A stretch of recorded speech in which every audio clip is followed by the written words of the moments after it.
All right.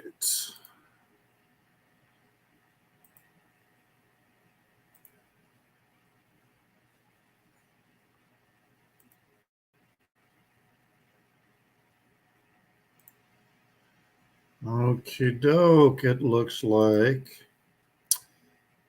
I am live and welcome everyone to my Sunday brunch bunch. Wow, episode 20. Um, Pretty amazing, pretty amazing. So, this episode today, we are going to be talking about the year 1993 in music, and we'll get to that in a little bit. Um, Showing, records that were released in 1993, um, excluding, of course, greatest hits and no movie soundtracks, and unless it's like a completely original soundtrack. But and then, of course, we would have to have the soundtrack, not the DVD, not the movie, but the record, with the soundtrack. But anyway, yeah. So it's going to be the 1993.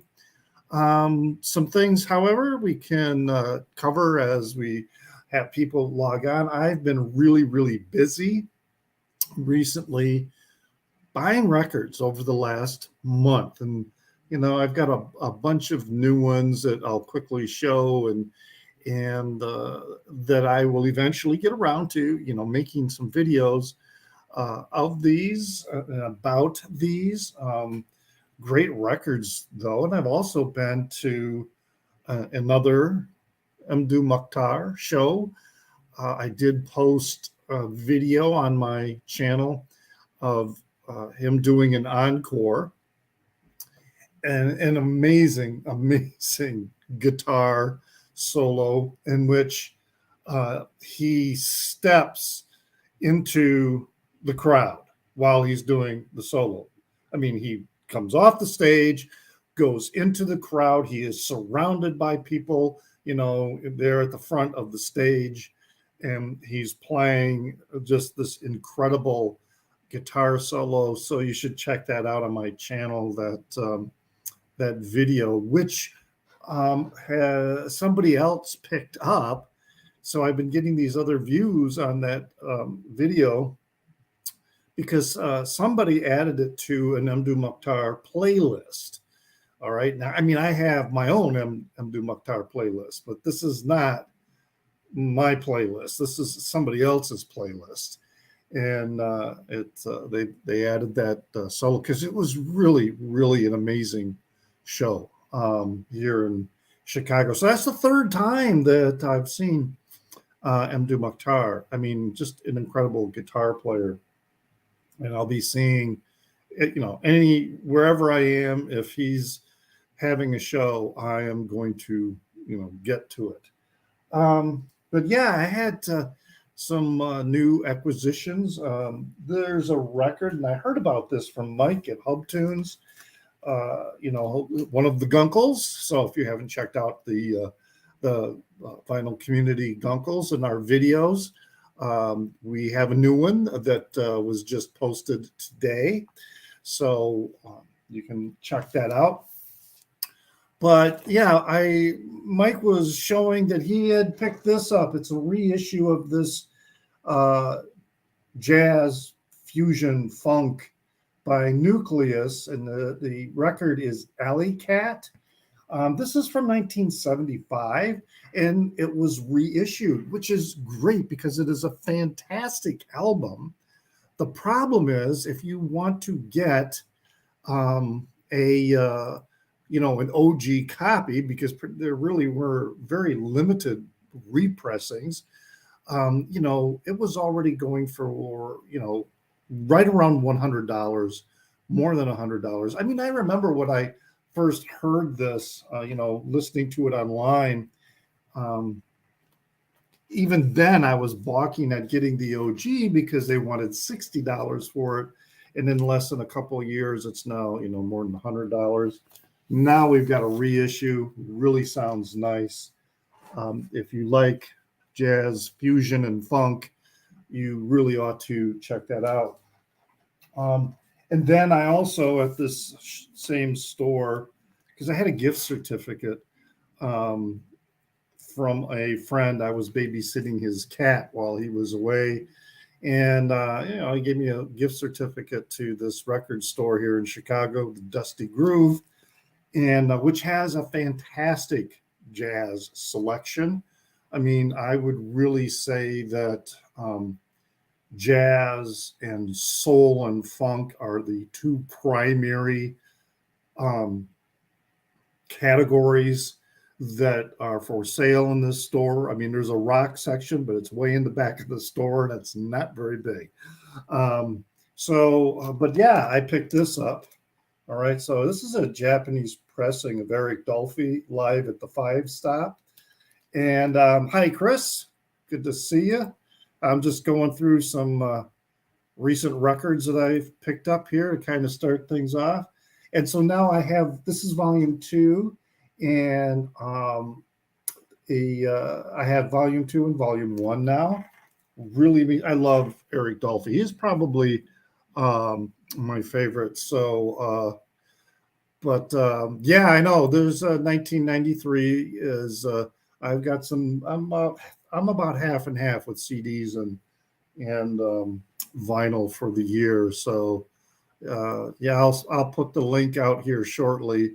Then the other night I went to see Stereolab, and this is their newest release, which is actually I thought it was a new issue, a new release. It's not. It's a compilation of a retrospective of their career, and that was a truly amazing show. I really was very unfamiliar with Stereolab. I listened to this online, and I listened to Dots and Loops, and I tell you, wow, fantastic show! Really, just really good. And the opening act, I bought a CD from them too. Was really good. Called Fievel is Glauc, which Fievel is the mouse from American Tail, and Glauc means creepy. So Fievel is creepy. I shouldn't say means creepy. Translated into English, the word is creepy. And it's really cool music. Very much, their lead singer is this chanteuse, and it's a very jazzy, kind of even avant-garde kind of feel to it. So I bought the CD because I was very impressed with the opening act. So hello, Lucky 13. As we see people starting to log on. I had a jackpot I was in Washington, D.C. Let's say earlier this month. And there's a store called the CD Cellar, and it's in Falls Church, Virginia. And I went back to it. I've been to it before, and I went back to it. And I had a gold mine with some Mavis Staples and the Staple Singers. Picked this one up. This is one she did with Ry Cooder. Very nice. I'll be doing reviews for that. I picked up this one. I haven't listened to it yet. But yeah, I was like, they had all this Mavis Staples and Staple Singer and Turning Point. Picked that one up there at that same store. Then there's this one, Mavis Staples. Now this is one she did with Steve Cropper, so it's on the Volt label. And then, some other things I picked up recently. Finally got Bronski Beat, Age of Consent. So got that added into the collection. A new band that's been around. It's new to me, but they've been around for a long time. And I listened to their latest release. And so this is a new release by Clutch. and I really enjoy it. This is Sunrise on Slaughter Beach, so more of a hard rock kind of group. So that's the first record I've ever had by them. And I've been picking up a lot of Coil. Thank you, Stunty, for pushing me in this direction. So I picked up the Constant Shallowness Leads to Evil. Oh, these are all just, each record's really different, but they're all really fantastic. Then I got Love's Secret Domain, the really good album. And then also, again, Stunty's influence, Nurse with Wound. So this one is Gillenskold, Geierstam, and I at Rydberg's. So, and then another one, Spiral Insana. It's another Nurse with Wounds. So it's a reissue. These are reissues. So yeah, I've been just going crazy with the records. And I know Chris is out there, so I'm going to put the link up so that we can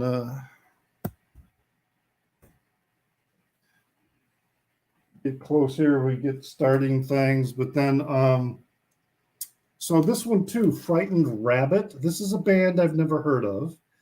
And I happened to catch on YouTube a documentary about them. And they were talking about, it's got kind of a cult following. They're from Scotland. And the documentary was really talking about the lyrics and the stories that are told. So this is the record, The Midnight Organ Fight.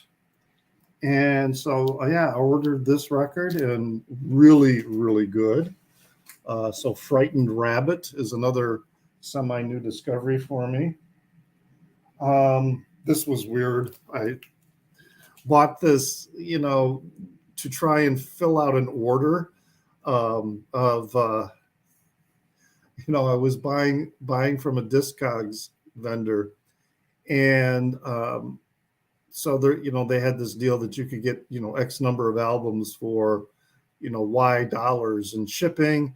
And, so I started, going through the store and picked up some things that I thought were interesting.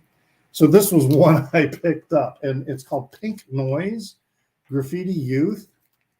I still don't know what to think of this one. It's very, very lo-fi. Very, very noise. So, I'm not, I don't hate it, but I'm not sure if I like it. It's just one of those things. So, and then I've been picking up a lot of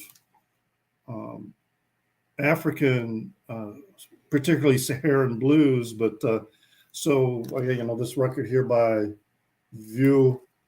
Vo Farka Touré, who is the son of Vo Farka Touré is the son of I can never remember his name, but Ali Farka Touré, I believe is his name. Really great Saharan blues.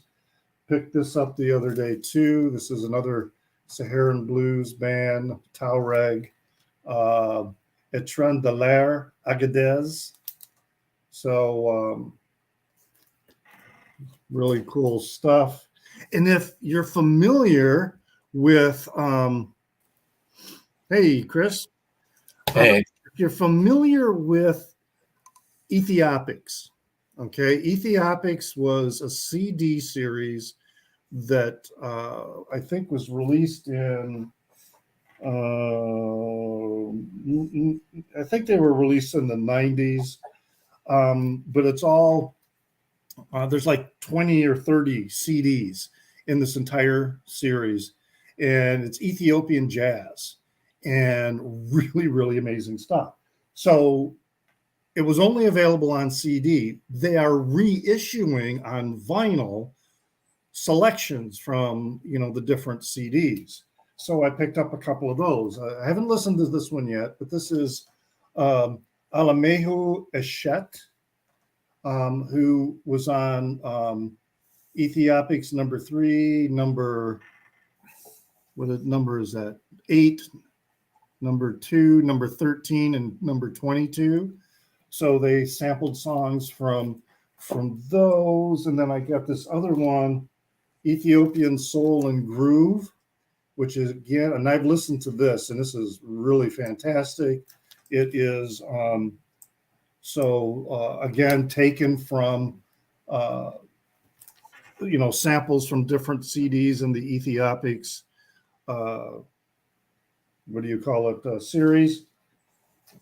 This one, I saw the record cover, and I was like, okay, those are some badass elephants.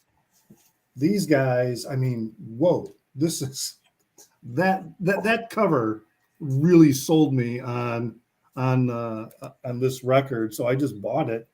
Fantastic. I think this was a DJ's copy. So I mean, it's got other stuff stuck on it. But it's Osabisa, yeah, Osabisa, and really cool psychedelic Afro funk. I've been busy buying a lot of records for the last month, and so I'll be getting to them eventually and doing some needle drops on some new videos when I get some time to do it. Getting harder sometimes to find the time. So what have you been up to, Chris? So, well, I was going to jump on. So you were showing some of your Tuareg Saharan blues records, the Itran de la Air, or however you pronounce it, that you just showed. Agadez, Yeah. I have that one. I got that one a few months ago. But what I just pulled, I don't know if you know this, if you know them, or if you have anything by them, is the women's group, Les Filles de Iligadad, the Daughters of Iligadad. I remember you talking about this on a video, I believe. Yeah. And I've seen that record in stores, and I'm going, I know someone's talked about this, but I haven't picked it up yet. So now that you've shown it and reminded me again, I will pick it up when I see it. Yeah. And one of the things that they do that's a little bit different from the Madhu Mokhtar and Tanari Wen and all of those is the fact that they're women. There was a style of music called Tende, which kind of featured chanting and playing basically a homemade drum that was made out of a pestle that the women in the Tuareg traditionally did. So they're blending that along in with their playing electric guitar as well, which is something that is kind of not always looked upon highly in their society. Right. Beautiful, amazing music. I had just and there's so much more of it now becoming available. So like Ali Farka Toure, I'm seeing more of that. He's sort of like the grandfather, I understand, of this whole Saharan blues kind of development. So many of the newer players in bands look at him as being, a major progenitor of their music to the Western world. This one record, Osabisa, too, one of the reasons I picked it up besides the cover is it has a track on it called Iko BIA. And I remember Ginger Baker released a song called Iko BIA, and I don't know who he was playing with. But you remember those? They were like a series. I can't remember if it was Polydor Records or something, but it's like a white cover and it's a pocket. Okay, so there's two records, in there, and then there's a flap. And they had one for Eric Clapton. They had one for Jack Bruce. They had one for Ginger Baker. They had one for Stevie Winwood. I think this was after Blind Faith, because I'm trying to remember if they had one for Rick Reck. And I used to have all of those. Don't anymore. But I remember that Ginger Baker one had a track on there called Eichel BIA, where he was playing a drum solo, and it's a very drum centric song that was really incredible. I mean, it. I mean, the drum solo and "Do What You Like," to me was always like one of the greatest drum solos around. But that what he did for Eichel BIA, and so yeah, that was another reason why I picked up that record. So amazing stuff. Well, we are talking about 1990. What year are we talking about? 1993, I hope it's 94? 1993 because I pulled 1993. Yeah. So There we go. I get it up I here. haven't talked about these. So, and you weren't on last week, right? No. Okay, yeah, we're 1993. Yeah. So yeah, I had other things going on, and so now I've got the time for for this weekend. Kind of a for me, 1993. There were some good stuff, but it doesn't seem to be a really in my experience. It hasn't been a really big dynamic year, but I also at that time still was in an area where I wasn't necessarily hearing a lot of music that was being released at the time. I was gradually picking it up later. So it's just one of those stretches in my life where um, there aren't, there are a couple things that, oh, yeah, I remember for sure at the time, but a lot of it I didn't pick up until decades later. So, Yeah. and even then, not very much. The year did not make a big impression on me. What about you? I would say I would make a bigger impression on me than you. I think we've kind of discussed this before. You're about 10 years older than me. So if we fast forwarded 10 years to 2003, I would probably say what you just said about that particular year. So, Yeah, my because you were section. what, probably in like your early to mid 30s then? Because that would have been the year Oh, I turned in yeah, 24. 1993, I would have been 36. No, 35. Yeah, it would have been 35. Yeah.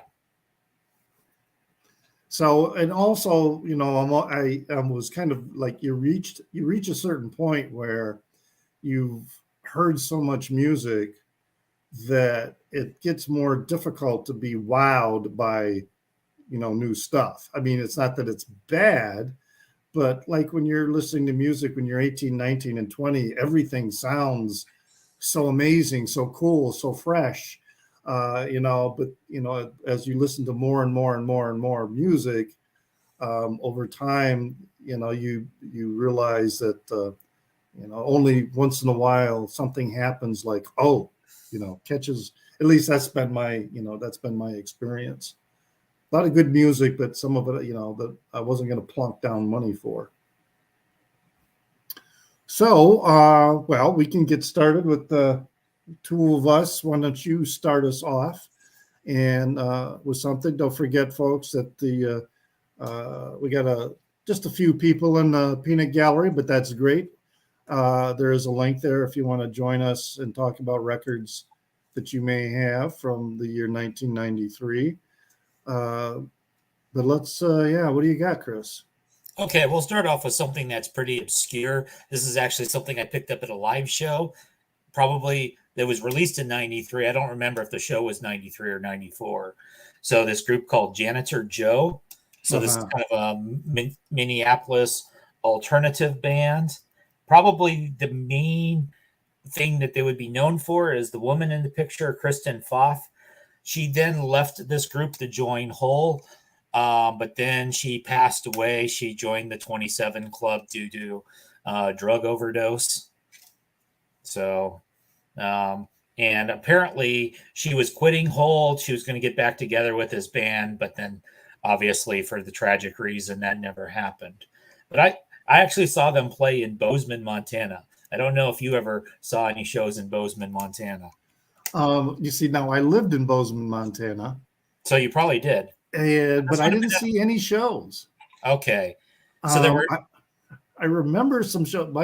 The job I had at the time didn't really allow me to. I was a house parent, Okay.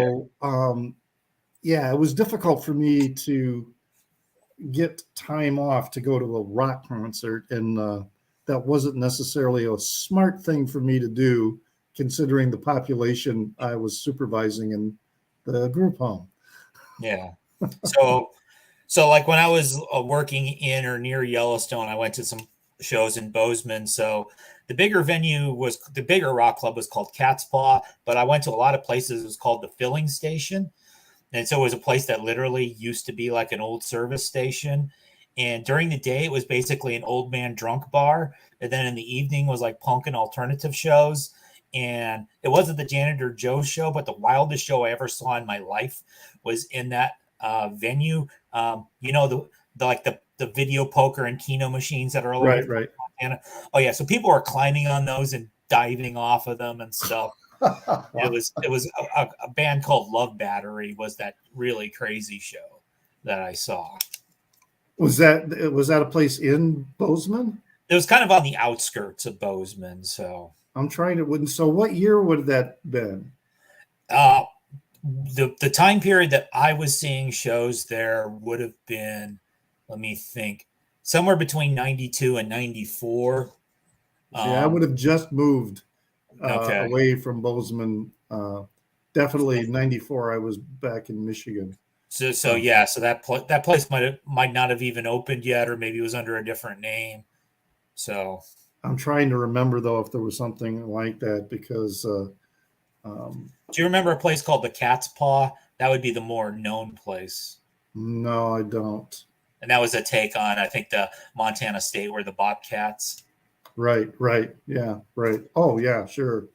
Yeah, I'm sure that was every college town has that bar that is for the college crowd and has been there for as long as the college has been there. Yeah. All right. Excellent. I saw Poster Children there as well at the filling Oh, that station. would have been an awesome show. So They had some good ones that while I was there. I mean, there was Lyle Lovett was there. Oh, geez. Sometimes when my mind draws a blank. Who am I thinking of? Los Lobos played a show there, but I never saw him. I didn't go to any shows. I'm trying to remember. Pearl Jam came through one time because that would have been, while I was there. That was when 10 was released. So they were brand new, and so they weren't doing I think arenas yet. one of the members of Pearl Jam grew up in Bozeman or somewhere in Montana. There was somebody in the band that has Montana connections. Yeah, all right. I think I looked that up. It might have been Missoula, but it could have been Bozeman. Yeah, I don't. I know it was Montana. I don't remember the city. Yeah, beautiful country there. All right. Well, record I got here. This is a band that. Oops, I just dropped the download card that I still have for it. It's a band that I did not listen to at the time. This is an example of somebody that I didn't find out about until much later. And oops, there we go. Still in the shrink wrap. I haven't removed it yet. Hey, weirdo. How you doing? Takes one to know one, weirdo. Polvo. Okay.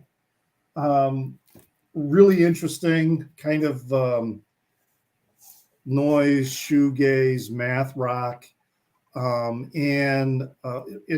Interesting is, polvo is the Spanish word for dust. And this is probably their most well-known today's active lifestyles, but this is not the original cover for the record. But that kind of color scheme on there is the color scheme that used with the color variant for this particular release. Yeah, I picked this up after I started really getting into math rock and noise rock. After I had started listening to Slint and started checking out some other bands, and so that's how I was led to Polvo, um, and also others like Don Caballero and some others, eventually some Japanese bands as well. But it's good. I listened to that this past week, and I haven't listened to that record in like ages. And wow, still good, still really, really, cool and interesting. I'm going to take you guys' advice from like our last show where I need to listen to My Bloody Valentine, but really loud so that I can get that full feeling. I haven't given up on them. I just still haven't quite. If you don't like them really loud, then I think you can give up on them. All right. My Bloody Valentine. As far as Polvo goes, they're in the list of bands I've heard of that I, in theory, should like and haven't gotten around to ever really listening to. I think we all have these lists just keep getting longer rather than shorter. I know. There's, as I was starting off the stream and I was talking about the Stereo Lab show that I went to, and I was completely unfamiliar. I had to listen to some of their songs, on YouTube so that I would be familiar with them. And what an amazing show, and what a huge catalog they have. But yeah, there are some. They have some EPs too that, like their debut EP. I really want to pick that up because they played a song in the show from that, the very Velvet Underground noise. That reminds rock me of something I need to go pull. Oh, okay. But yeah, that's what I really thought about. The Stereo Lab, they kind of went from being this shoegaze noise with a very, very strong Velvet Underground feel to this like French club music, because the lead singer, she's very much a chanteuse, and just really I was glad I went to that show because, like I said, I really was I heard of them, but man, I was totally unfamiliar with them and definitely a fan now. And it wasn't too bad of a venue. I mean, so I literally have a Stereo Lab EP, Space Age Bachelor Pad Music from 1993, but I can't find where I put it right now, so I can't show it. But okay. So you froze for a little bit. So you said from 1993, but I was going to show you the Stereo Lab EP called Space Age Bachelor Pad Music from 1993. That was what I was looking for, but I can't find it.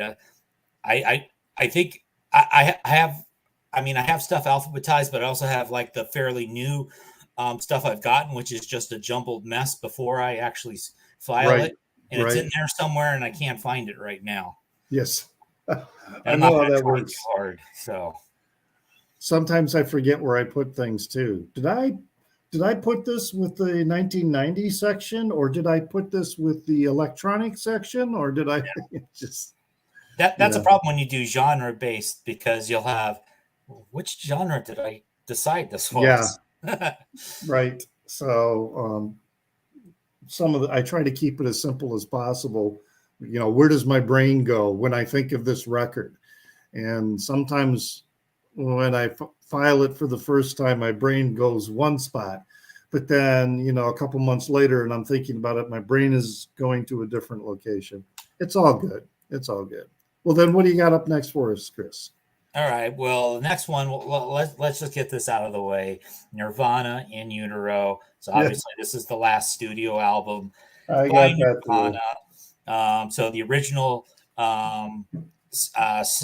recording engineering involved Steve Albini, and of course, it's actually the only one of the studio albums I haven't gotten on vinyl yet. I don't know why, I just haven't gotten around to it, but This is the triple vinyl release, sort of an anniversary, the 20th anniversary edition. Yeah, but like Pennyroyal Tea is probably my favorite Nirvana song. Frances Farmer will have her revenge on Seattle. Serve the Servants. Uh, yeah. On some days, I might call this a better album than Nevermind. On other days, I might not. But so it's definitely there. So yeah, it's a. I mean, there are, it's a weird situation for them. This is a 45 RPM record too. So I have it on CD. So most of the time I play the CD, so I don't have to get up and flip the record all the time. But there are really good. I have a hard time saying which one I like better, if it's Nevermind or if it's In Utero, because they're both really very substantial, very solid records from start to finish. There really isn't, in my opinion, anything weak, on any of it. And this 20th anniversary edition has some other, interesting outtakes that went with it.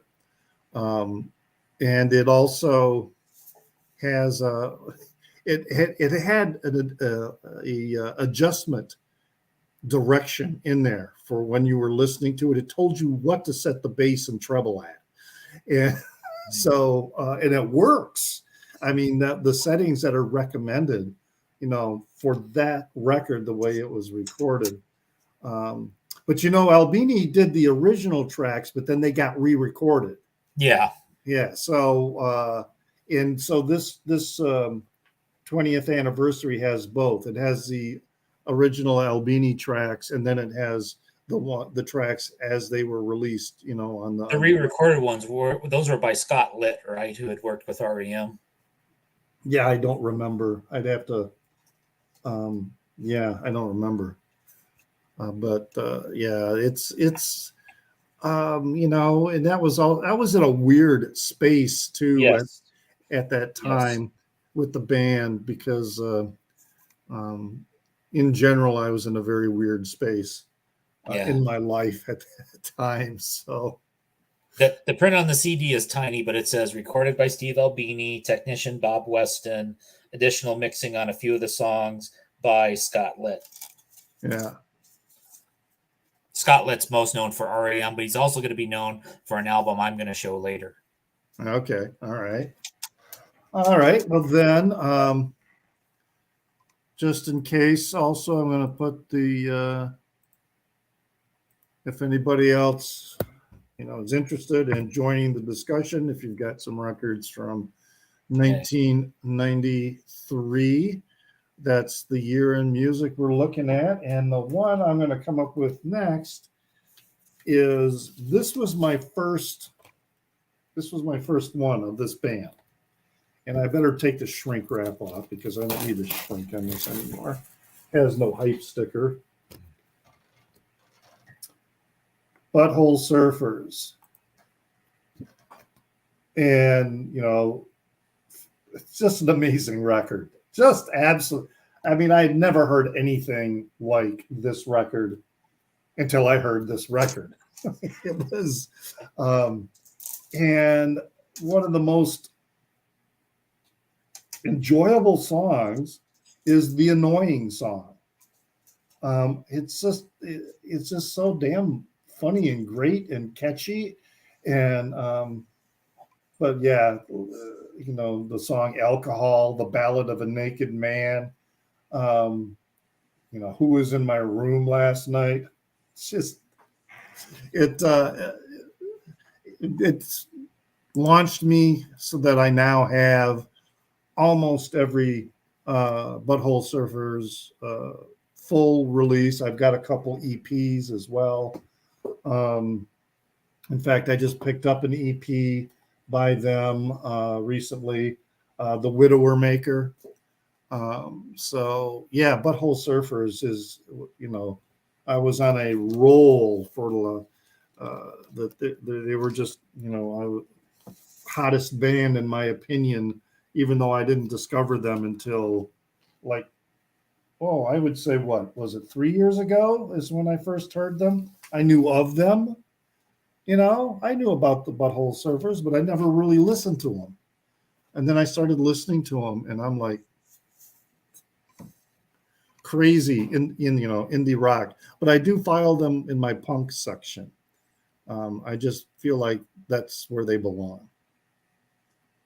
Hey, we got Ed and JT, and Stunty looks like he just came by. Hey, So, how you doing, Stunty? yeah. There's a link there in case you want to join us. So it's 19. It's right there on the screen, Stunty. Okay, it's right there. See, right there, 1993. All right. So, Chris, what's up?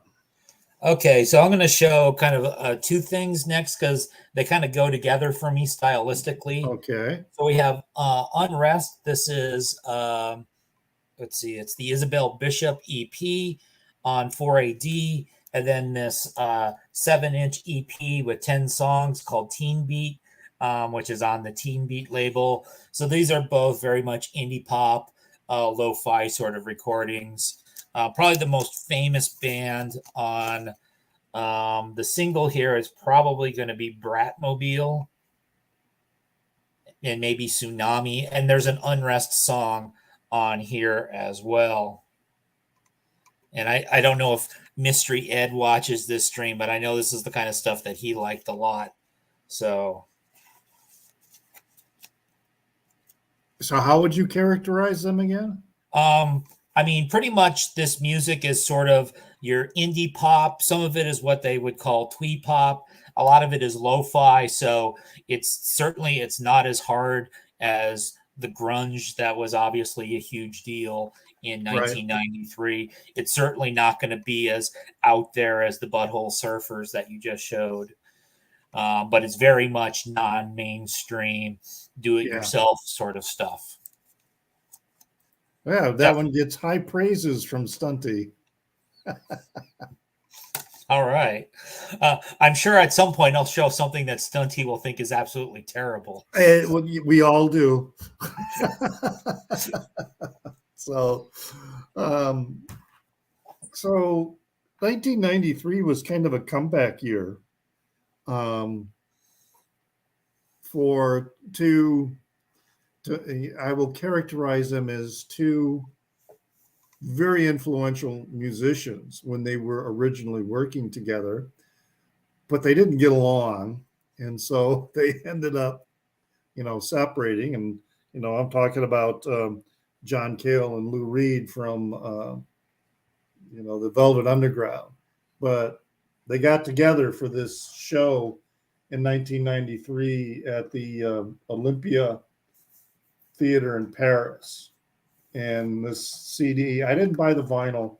I got the CD though, double CD of this. And what an amazing show that must have been, because the songs on here just all done really well for the show. The recording and production is all good. And the one song for sure, I think, is which one is it? Which is Some Kind of Love. The live version of that song is such a hardcore rocking song. It's one of those songs that when it comes on, I have got to crank the volume. It's just one of those songs that just really does it. They also got what are the other? They got all the classics like Sweet Jane, Venus and Furs, The Gift, which is a interesting song, about the guy who mails himself to his girlfriend and she ends up stabbing him to death because she can't open the frickin' box. So it's yes, good. So 1993, and I guess that was it. I guess they didn't get together again until they did Songs for Drella. That might have been, or Songs for Drella was before this, I think, wasn't it? That was like 1990. I think so. I'm not sure. So they managed to, I guess, started to like each other a little better than they did, early on. Because I guess Lou Reed just kind of summarily pushed John Cale out of the band and said, "Nope, he's not in the band anymore." Good times. Yeah. What's up next for you? Okay, let's do let's do the hip hop record of the week. Okay. For me, so we're gonna do some Wu-Tang Clan. So Enter the Wu-Tang 36 Chambers. If I'm not a huge expert on hip hop. I don't have a lot of hip hop records, but for what I do have, this would definitely be on my top 5 list. Lots of words white guys aren't supposed to say. So and Wu-Tang Clan, I mean, it's so wacky because they got the whole wacky Shaolin warrior thing, the chess boxing thing. I mean, some of it I don't totally get where they're coming from, but it sounds cool. And didn't they do a reissue that was like a special like box collection or something that was like $30,000 because there was only going to be one? there was the one that was, I think it was literally $1 million. There was only one that existed. Yeah. So yeah, I even Michael 45 didn't get it. So yeah, well, I know Vinyl Me Please did this one as well. That one's not quite $1 million. So, but yeah, that's that. And I think this is as far as I could tell, looking on Discogs, I think this is the only 1993 hip hop record I own. Yeah. Yeah, JT, 120 minutes was at that time for me also was pretty much my only connection to music at the time because of where I was living in Montana. So, I mean, Yeah. Bozeman had a pretty decent record store and there was a pretty good radio station, but I was, until I moved to Bozeman, I was living in West Yellowstone. Yeah. And, working around, Yellowstone Park, that those towns that are right outside of the park, they're pretty isolated, and the people who live there, it's a very closed network. Yeah, because I was living in Mammoth Hot Springs, which is right by Gardner, right. And I was there a winter and like the whole scene. And now that the road washed out, you heard about that, right? Yeah. Oh yeah. Saw some wild ass. What I saw is they're literally, I don't know if you know about the old Gardner Road, which was the old Stagecoach Road. They're literally paving that because they're like, we don't know what else to do, basically. Yeah. So yeah, I know that road, and then of course also there was the road that's outside of the park. There's that bridge that's north of Gardner as you're going down the Yellowstone Valley by the old Claire Prophet Ranch. Oh, the Cut people, yeah. the Church Universal Triumphant. They were some strange people. Oh yes. Interesting story about that. Maybe well, it is short enough. My mother was she was very much a devout Catholic until probably her early 80s when she decided that God did not exist anymore. But prior to that, she was very devout Catholic, and there was this nun from the local church that she attended who joined Claire Prophet's cult. And she wanted to go meet her and talk to her, and she did. I drove to the ranch, parked on the side of the road. My mother went down to the ranch and I guess managed to see her and speak to her. But she never told me what they talked about, or other than to say, yeah, she's gone. Not the same None that I knew. So yeah, we called her Clear Profit because in order to join the organization, you had to turn over 100% of your assets to the church. So yes, Clear Profit. Well, on the hip hop note, record I got here is Us Three, which is one of the earliest. I mean, I had I guess you could say qualifies as hip hop. I mean, I had some Arrested Development at the time, PM Dawn, but this is really cool the way they sampled all the jazz tunes to go with this, and just holy crap. I mean, it was really good, and it's distributed by Blue Note, and they sample a lot of Blue Note songs, and it just I still like that. I haven't listened to it in decades, but then when this year came up, I pulled it out and gave it a listen again, and I'm like, man, this is solid. This holds up. This is in my opinion really good, strong, very creative rhymes, creative, what's the word I want? The production and orchestration with these samples from the Blue Note catalog. Good stuff. And couple songs, man, the rhythm. I think it's the Tuka Utes rhythm is just, man, when I hear that song, I'm getting up and I'm like moving. You can't sit down and listen to this. You've got to get up and dance. So Us Three, Hand on the Torch is the name of the release. Excellent material. Did you ever listen to them very much? I don't think so. I don't. Oh man, sure Us Three is that particular. It's one of those things where I have one release by them. And I have a lot of bands where I just have one release, and I'm so satisfied with that one release that. But it wasn't enough for me to pursue everything they did. But yeah, this Hand on the Torch is a very strong recording for that year. All right. So what you got up next? Well, I noticed we have CGC Vinyl Guy Christian in the chat, and he was asking me about Juliana Hatfield, which will be mentioned later on. But okay, maybe this qualifies as hip hop. I'll go ahead and show it.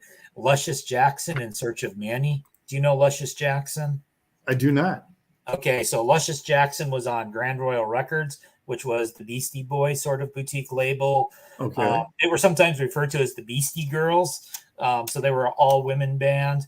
One of the members, Kate Schellenbach, had actually been in one of the original punk versions of the Beastie Boys before they were signed by a label.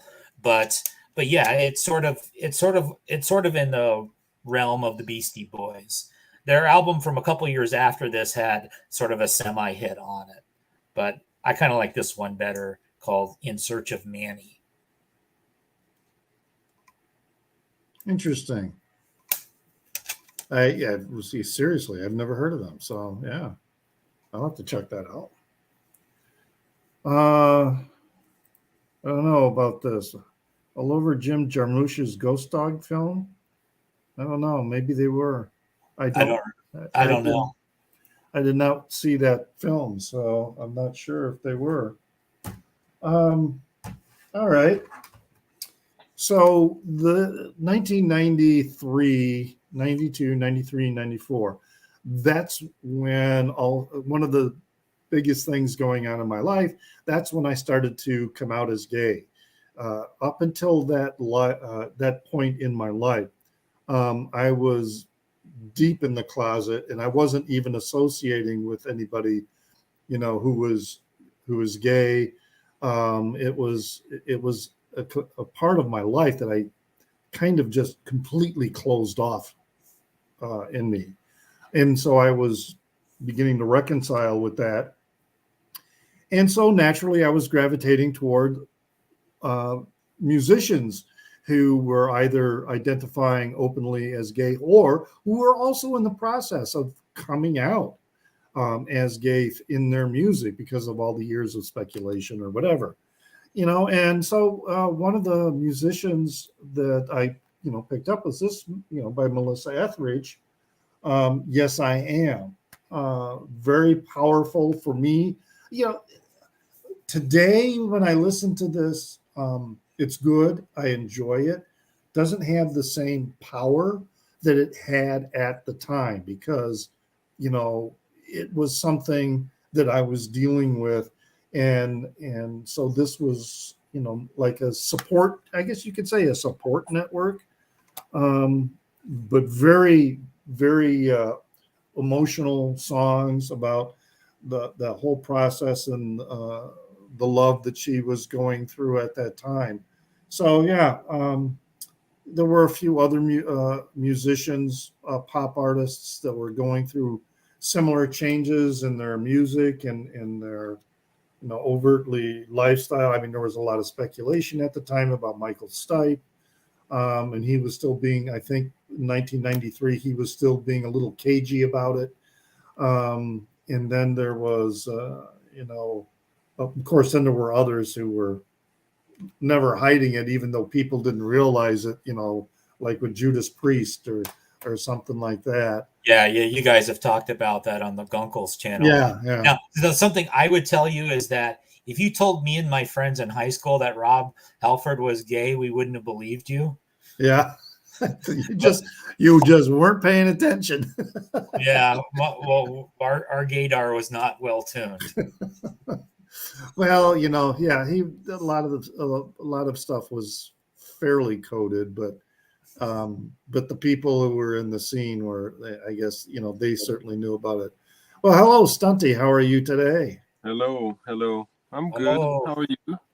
How are you, fine gentlemen? Doing well, I am. Oh, that's a pity.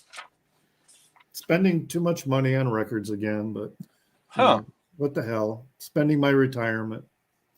So Stunty makes records. He believes there is no such thing. Yeah, exactly. Making that, maybe that's what I need to do. Maybe I need to seriously think about opening a store so that I can get all the best records for myself and then, make some money. Might be the way to do it. All right. Well, we'll get to you momentarily here with 1993. Let's go with Chris. What's up next, Chris? All right. Well, since CGC guy mentioned this, I actually want to talk about these two albums at the same time. So that we're going to have the Juliana Hatfield 3, Become What You Are. I think people who've watched my channel know she's one of my favorites. And then Liz Phair, Exile in Guyville, I'm going to state that I think Liz Phair, Exile in Guyville is a better record. Even though I'm generally not as big of a Liz Phair fan. I think this was her debut. I think this was the great album of her career, the 10 out of 10 album. For whatever it's worth, Pitchfork just came out with a top 150 albums of the 90s, and they put this at like number 4. Didn't mention Juliana Hatfield at all. But the Juliana Hatfield 3, which of course, there's the actual front cover of the top of her head, which is because she's very bad at self-promotion. You probably shouldn't have a picture of the top of your head on your major label debut. So perhaps not.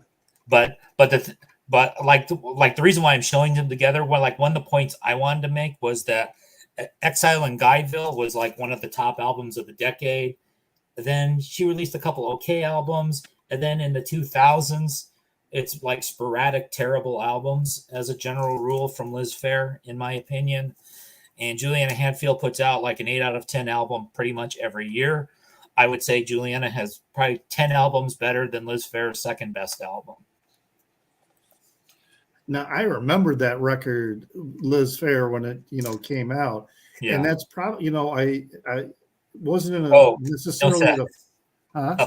Oh, that's not your channel. Okay.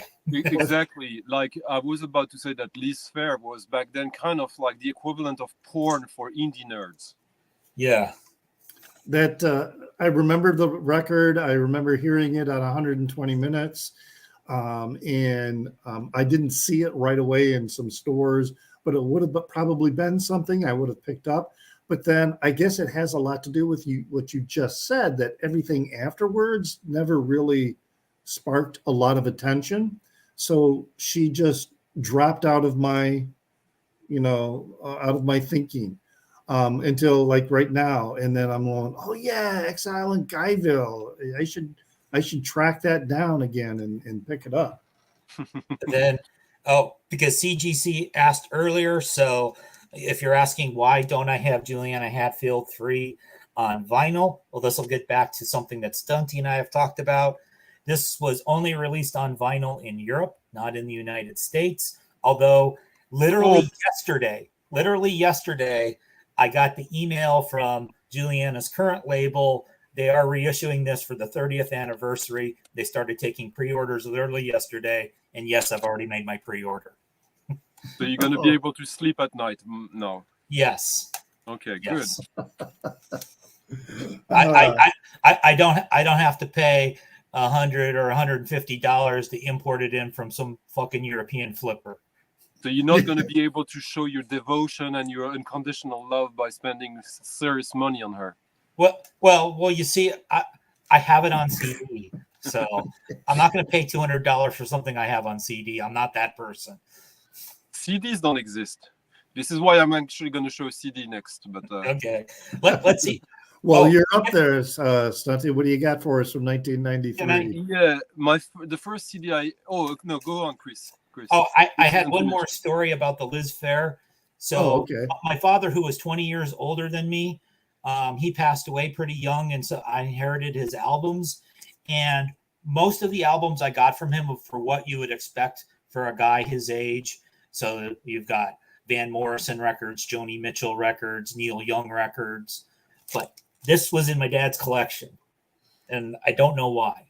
And I happen to know he never heard of Juliana Hatfield because in 1995, I was visiting him because he lived in Austin, Texas, and Juliana Hatfield was playing a concert. And my dad and I had gone to a concert together a couple days earlier.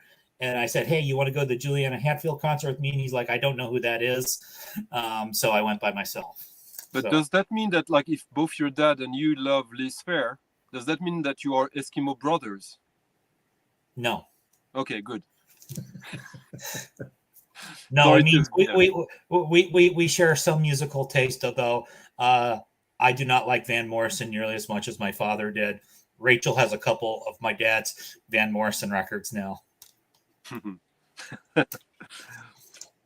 All right.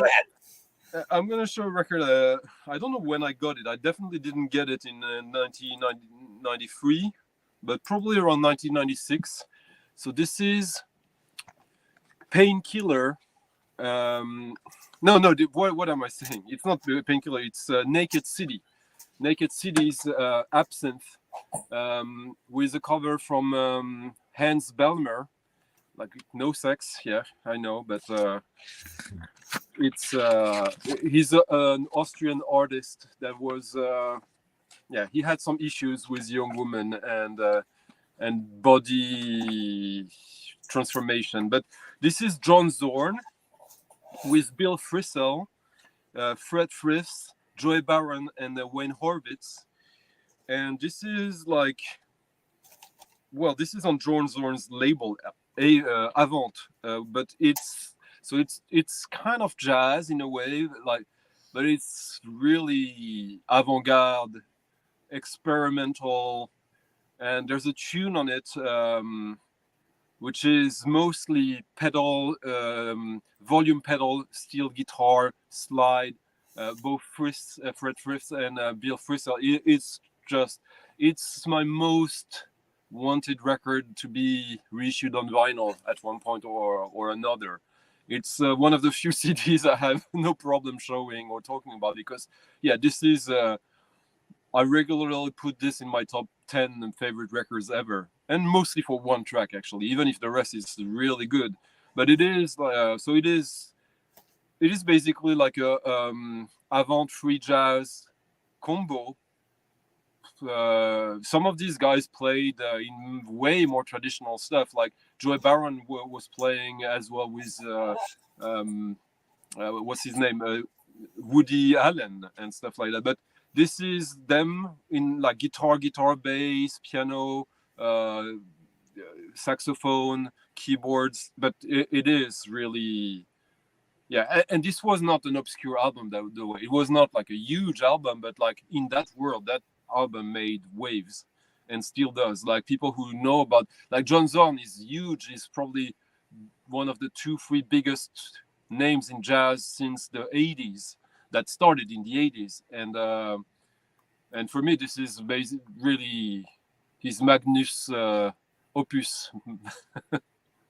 I know the name John Yeah. Zorn, but Yeah, and Naked City had an album before that called that was referencing Ennio Morricone's music, and that was way more jazz.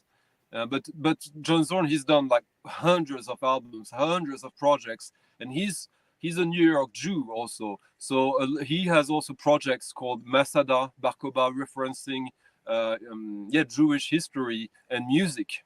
So basically, he's one of probably the guy who is most famous for modernizing and updating klezmer music, even if he did much more than that. Interesting. Didn't know that much. I mean, like I said, I've heard the name, but I guess I have no connection to anything that he was directly involved with. He's the first guy I ever paid more than $12 to go see live. Who was the first I paid more than $12? It must have been the Rolling Stones in 1978. I bought a ticket from a scalper for $20. The original ticket price was $5. That sounds like Mazzy. Did the scalper look like the guy from Fast Times at Ridgemont High? Oh, I don't know. But I wanted to, it was the only time I ever saw the Rolling Stones. It was the Some Girls tour. And so, yeah, that was 78. And great show. Well, my show with them, it was probably my first jazz show. It was his project called Masada, which is like a 4-piece free jazz klezmer music ensemble. Joy Baron playing around the drum kit, like hitting on everything, and like so much joy in the performance, and like the whole audience had a big smile, even if it was really like serious free jazz at the same time.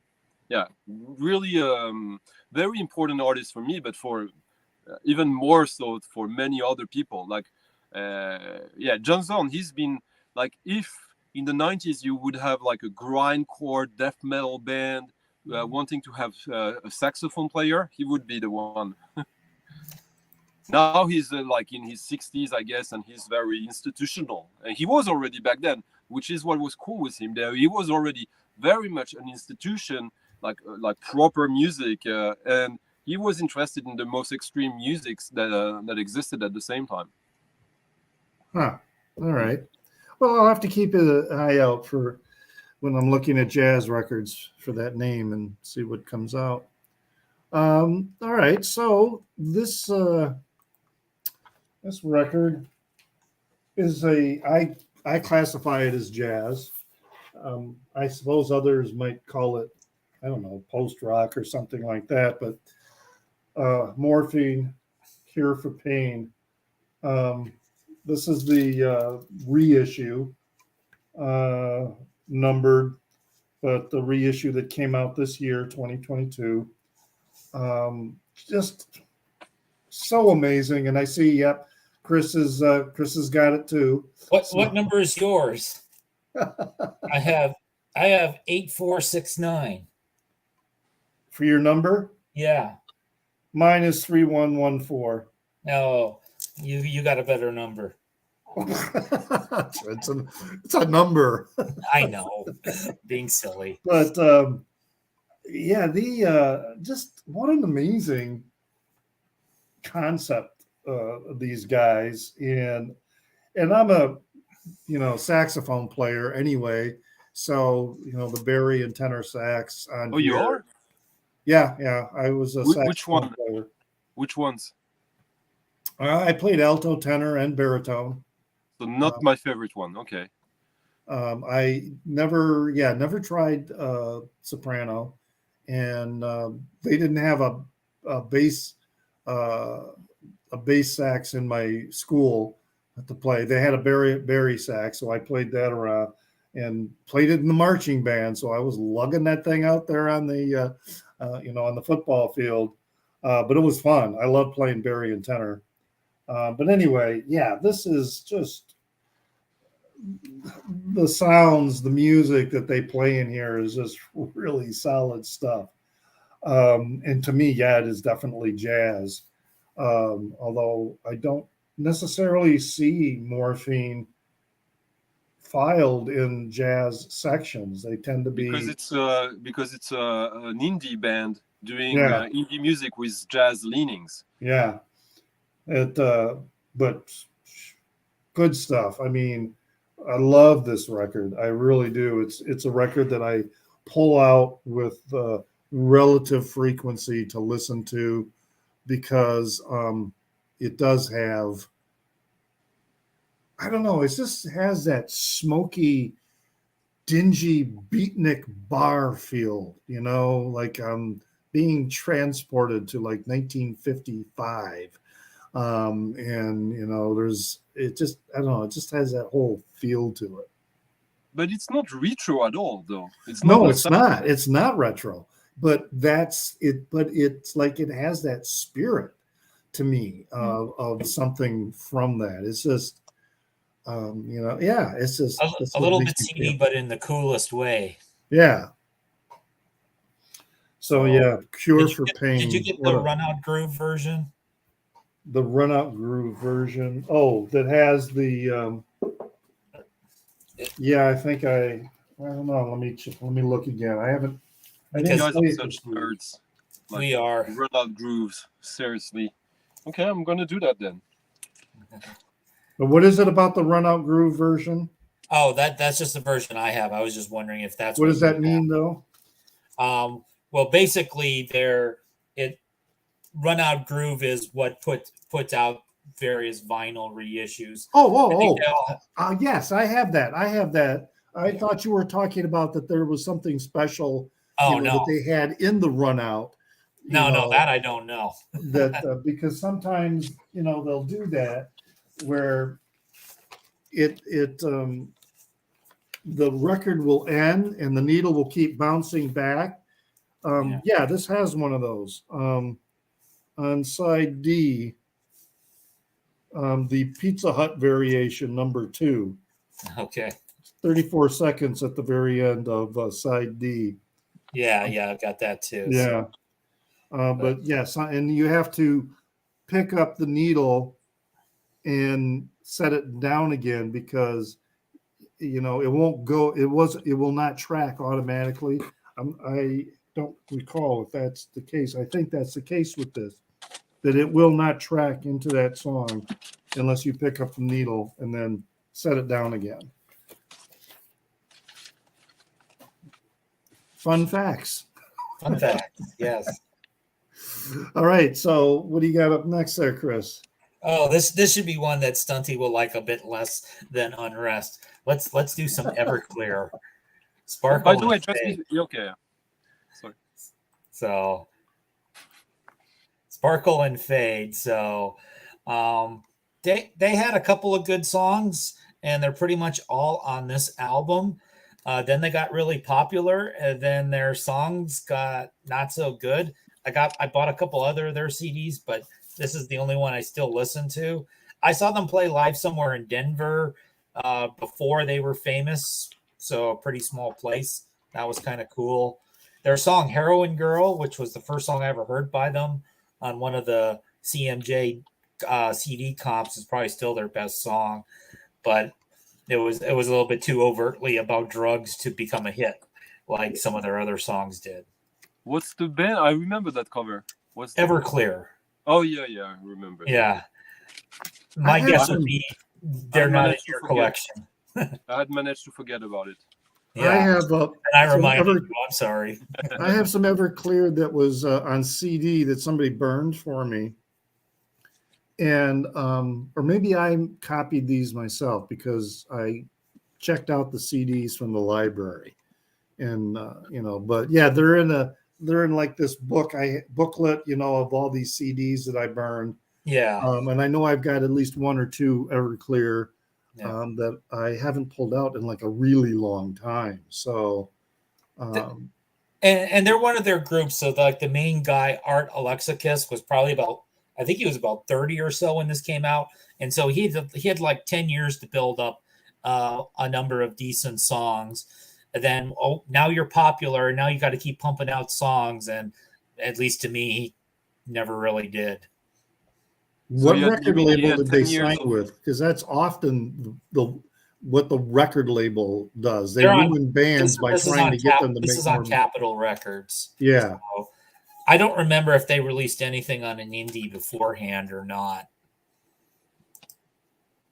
Yeah, I think a friend of mine actually, a former coworker, and we're still friends today, and I believe he knew somebody who was in Everclear. He was a personal friend of one of the band members. Yeah, there was pretty much a revolving door with the bass player and drummer in the band. I should ask him about that and see if it was Everclear. Actually, I think I just messed up. Oh, I just messed up. I messed up the year. This is from 1995. Oh! I thought it was 93. They had another record in 93. When I pulled it up on Discogs, it said 93, but it's not. So, sorry. Yeah. Oh, I should check and see which ones I have. That's 3 minutes of our life we'll never get back. Oh, well. What can you do?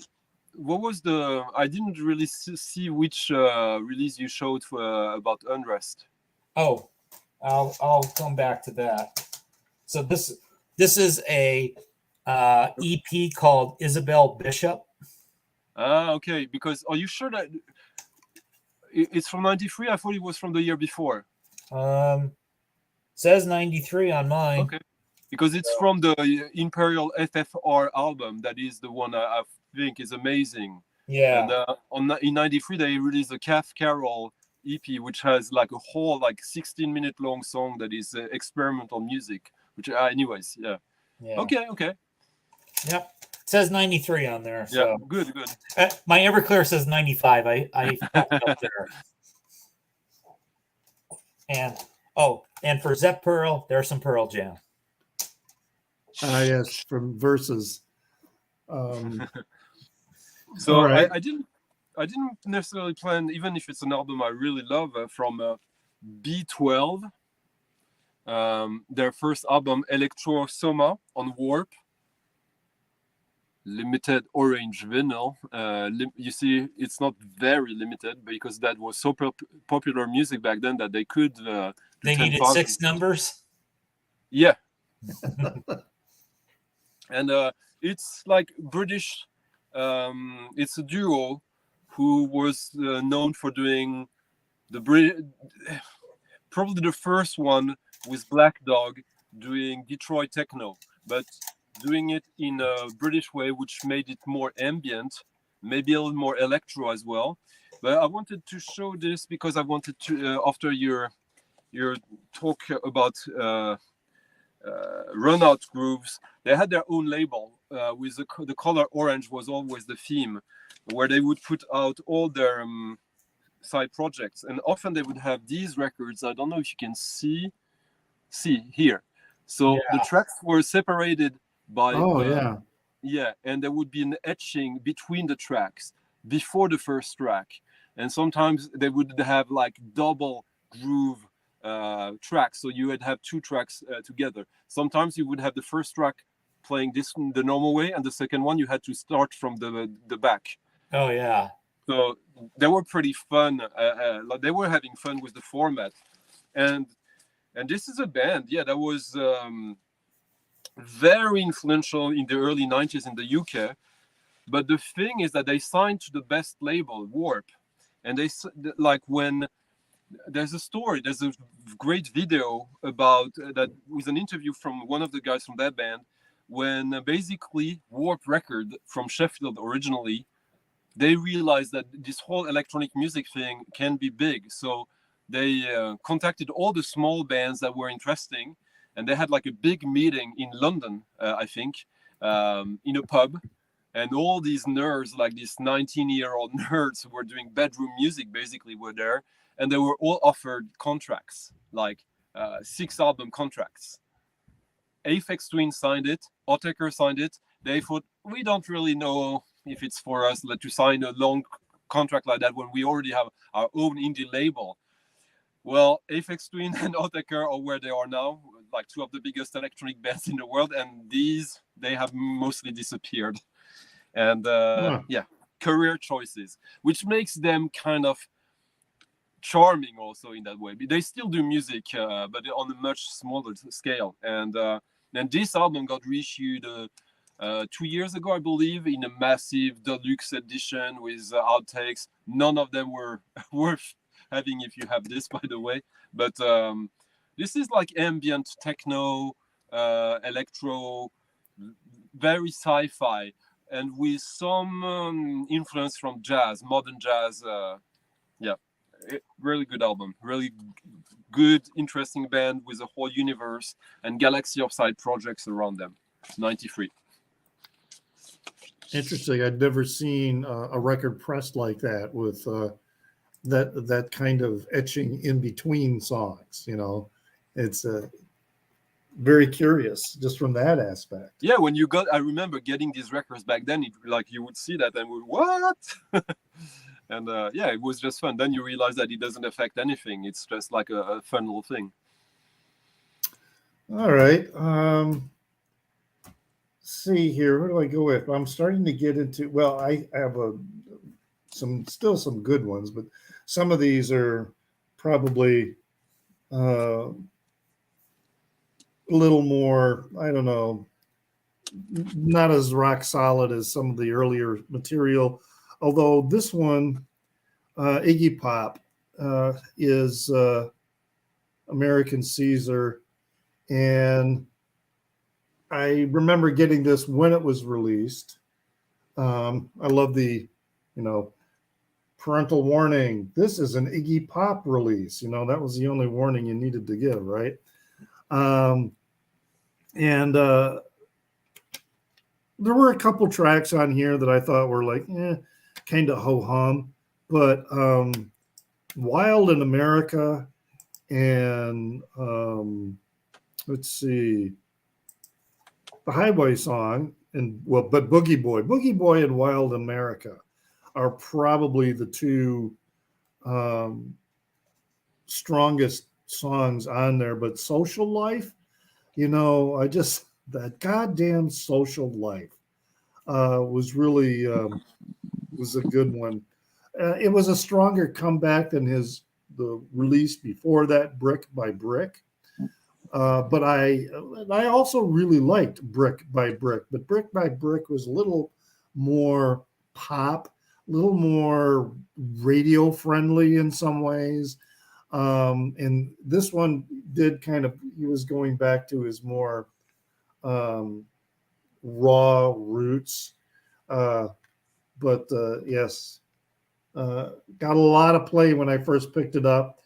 And but I would also say that it's still, when I played it this week, last few times, it still holds up pretty well, especially the songs like Mixing the Colors and Wild America, Plastic and Concrete. I mean, they're all pretty good songs. So American Caesar, probably his last really good release, because I don't have anything newer than that. I think he still, released a couple things, but yeah, none of it ever interested me.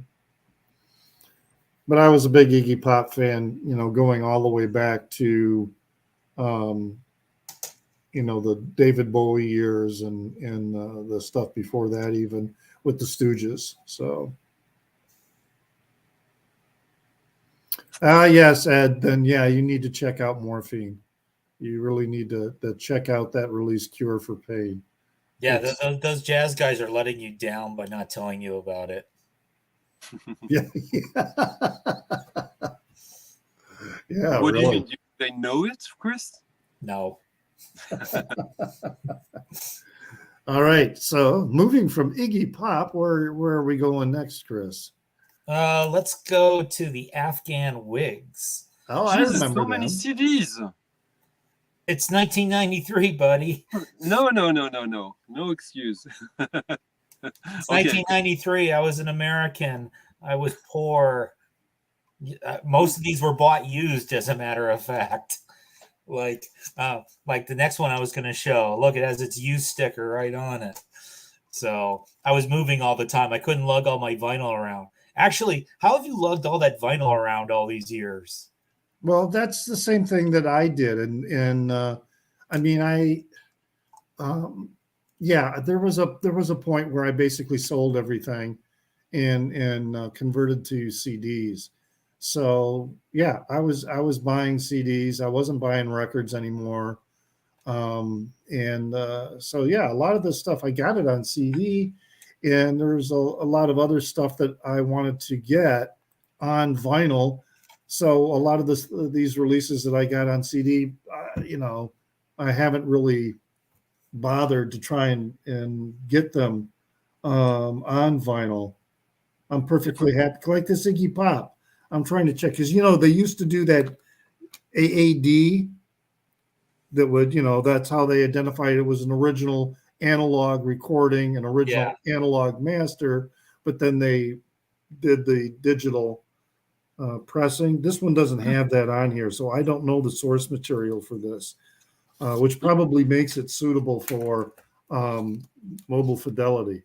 I was going to say, usually if the CD doesn't have the code, they're usually DDD, right? Right. So I'm sure it was completely digital. And then as I learned with Blues Traveler, that even though that's an AAD, I still think the digital compact disc sounds so much better than the vinyl pressing. Richard, do you remember what the question originally was from Chris? No. Yeah, so now I'm gonna give my answer after you gave it.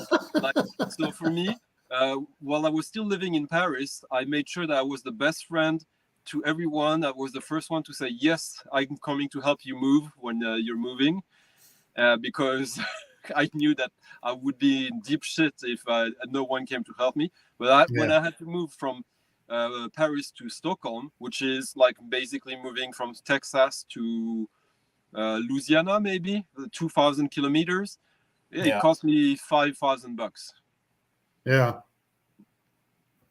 Because I remember when I moved from Colorado to Kentucky, I rented a U-Haul vehicle and did that.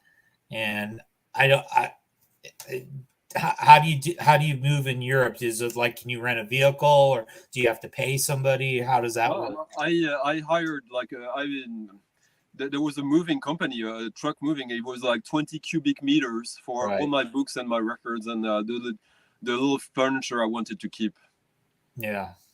Well, the distance may be the equivalent of going from Texas to Louisiana, but you're not crossing international borders. You're not having to deal with, all that, It's Europe. What do you mean? It's the same. There's no international borders. It's in Europe. There's no. Well, that's true if they're all part of the EU. The only thing that needed to be crossed was a part of the sea, the Baltic Sea. Right. Yeah. The truck just basically took like 24 hours for it, but it took like more than 24 hours to prepare for putting everything. Oh, and no then kidding! I needed all my friends. Anyways, oh my God! I have watched a lot of videos that people have made of when they moved and how they moved their record collections. Yeah. Taking notes, because I know one of these days I'm going to need to move. And even if it's just cross town, Yeah. I am not looking forward to that day. Oh, I can tell you that my friends were kind of sad to see me move outside of France, but kind of happy to see that it was the last move they would be subjected to themselves. I thought you were going to say that you helped a lot of people move because some of them were going to say, you know what, I don't want to keep all these records here. You have them. You've been No, helping me out. I'm not Rob. I'm not the waxed. All right, so we kind of got derailed there, Chris. Did you? Afghan Wigs. The Afghan Wigs, yeah. So, Yeah. I mean, this is probably my favorite record by them. I have several by them. Yes, I haven't upgraded it to vinyl. A lot of it is like, I mean, sometimes I pick up stuff on vinyl that I liked in the 90s, but sometimes stuff is really expensive. And sometimes it's just like, do I want to buy something I already have, or do I want to buy something I don't have? A lot of times I buy something I don't have. But for some reason, Afghan Wigs, I remember them being kind of lumped in with grunge bands. And I think it was solely because they put out one of their earlier albums on Sub Pop, which was about the only reason. Yeah. And they did. And they're not a grunge band. No. And they did have a song on the big Sub Pop compilation, but yeah. And What Jail Is Really Like is just a stunningly good song. That's on probably the best one on this particular record. They're kind of even more like, it's been a while since I've listened to them, but I would say they're more like maybe Robin Hitchcock and the Egyptians in musical style, or maybe not. I don't know. I never saw that, but there's definitely, you could tell that while they listen to the classic rock that most of their peers did, you can tell they listened to some R&B that most of their peers seemed not to have listened to. Yeah. Because there's a little bit of a soulfulness in Greg Dooley's voice that you don't get out of most of the white dudes from the this period in the 90s, white American dudes anyway. Yeah. Yeah, I remember them being marketed to me as alternative rock, slightly more indie than alternative, like basically Meat Puppets, stuff like that. Yeah. Yeah. Like songwriter grunge or something. Yeah. Well, even Blind Melon was also lumped into the whole kind of grunge thing. Blind Lemon was way more commercial. Yeah, but they still weren't. It's like they're not, not grunge. They were much more. No, I don't know. They were not. They weren't, to me. They weren't. But anyway, I used to have that. And I used to have Afghan. There's a couple of those CDs, but that I had from back then, and now I'm trying to get. They're doing vinyl reissues, so they're like a lot less expensive. Like Jesus Jones has got, a vinyl reissue that I've got on order that I'm still waiting for it to come back. I used to have that on CD, but I don't anymore. Ned's Atomic Dustbin used to have that on CD, but I lost that. I don't know what happened to it. Ned's Atomic Dustbin, who used lots of their covers were done by Jamie Hewlett, who went on to do Gorillaz. Yeah. All right. Well, now that brings you up, Stunty. What do you got? Okay. Here, Roller Skate Skinny, their first album out of the two they managed to do. This is a band from, I believe, Ireland. I'm not sure, but basically it's the band of Kevin Shields from My Bloody Valentine's little brother, Jimmy Shields. And you can see that you can see the connection. This was also produced by Guy Fixen, who produced Loveless and who went on to do Moonshake and Laika. This is when this came out in '93. That was my favorite record of the year, and I still think it's exceptional. It is like noisy guitar pop with great knack for melody, like Beatles level. quality of melodies, and at the same time wall of noise, and also playing the guitar as it's a percussion and like really quirky, loopy. They were using lots of effects and like sampler pedals and stuff like that just to get these weird textures looped to create rhythm with the guitars and such. Jimmy Shields, he left the band after that first album and 2 or 3 EPs. And the second album is completely boring, in my opinion, because it's the same as this, but without all the quirkiness. Like it's basically the Beatles light. But this one, and it got reissued on vinyl recently, in the past 5-6 years. So this came out on vinyl back then. This is the original, but which I bought both on vinyl and CD back then for some reason. But yeah, if you like My Bloody Valentine and but want maybe it wants the songs to be more. I don't know. I wouldn't say more obvious, but like the vocal style is completely different from My Bloody Valentine. Completely different. But the song structure, there's so much diversity in it, but it still sounds Who like was that again? Roller Skate Skinny. Here. Roller Skate Skinny. Okay. Sounds interesting. It is really. It's kind of, maybe you would say, like the art house album of shoegaze. I mean, I do love, shoegaze noise, but also it's like I was saying with the Stereo Lab show that I went to see. Some of their songs were they combined, to me, the best elements of noise and shoegaze with this Velvet Underground rhythm that was very simple to follow, but it was also just really a really good, powerful sound that they were producing. So, all right, well, this is a band that I keep wanting to get more of because I've watched a lot of, I guess you could call them rockumentaries about them, but I only have one record by them from 1993, Fugazi. This is In on the Kill Taker, and this is a band that I really want to explore a lot more. I just haven't gotten around to it, and it's not like their stuff is hard to find. They reissues all over the place, and it's a band I want to, really get some more examples of this, and I'm not sure why. I get so easily distracted by other things. Yeah. I suppose I should remove the shrink from this because the hype sticker is nothing special. It just says free album download, BFD. Discord does a pretty good job of keeping their stuff in print if it's stuff people still care about, and it's cheaper than most places. I mean, they've always been that way. I saw them play for $5 back in the day, Fugazi. Yeah. Back when nobody else was playing for $5 anymore.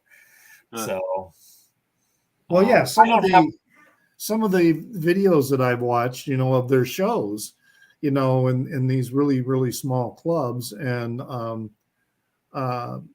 it's very intense. But I guess maybe part of it is for me, maybe it's I have to be in the right mood to be listening to them and want to listen to them.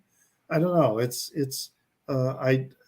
just need to buy another one and then, listen to it. Yeah, I guess I'm afraid of buying something that'll disappoint me. I have a few of their albums. I actually don't have that one. So yeah, this is the first one and that I bought. And it's on the Discord label and a 2016 reissue. Which is their own label. Yeah. For me, Fugazi, I remember half of my friends who were into music, like underground music,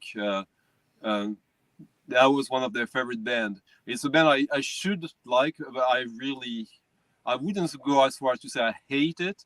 But if I don't like it, I hate it in a way. And Yeah. I really don't like it. The singing.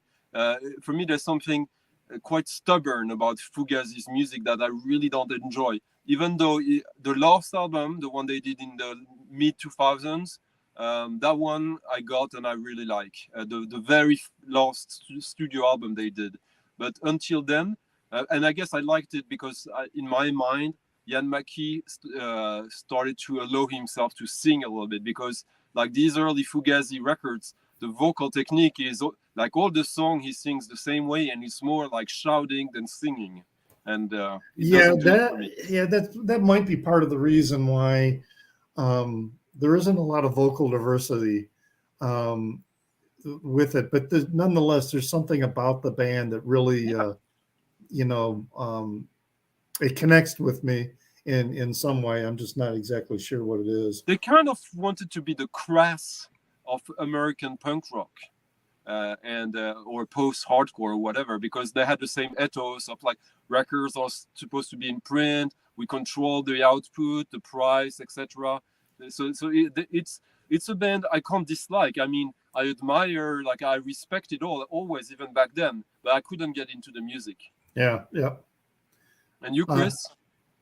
Fugazi's a band that I like. I own some of their albums. I saw their show back in the day. So, and plus, I could say even if you don't like them, it's like the way that they've always kind of conducted themselves. They have their set of principles. They've always kept up with their standard of principles. We try to do shows that people can afford.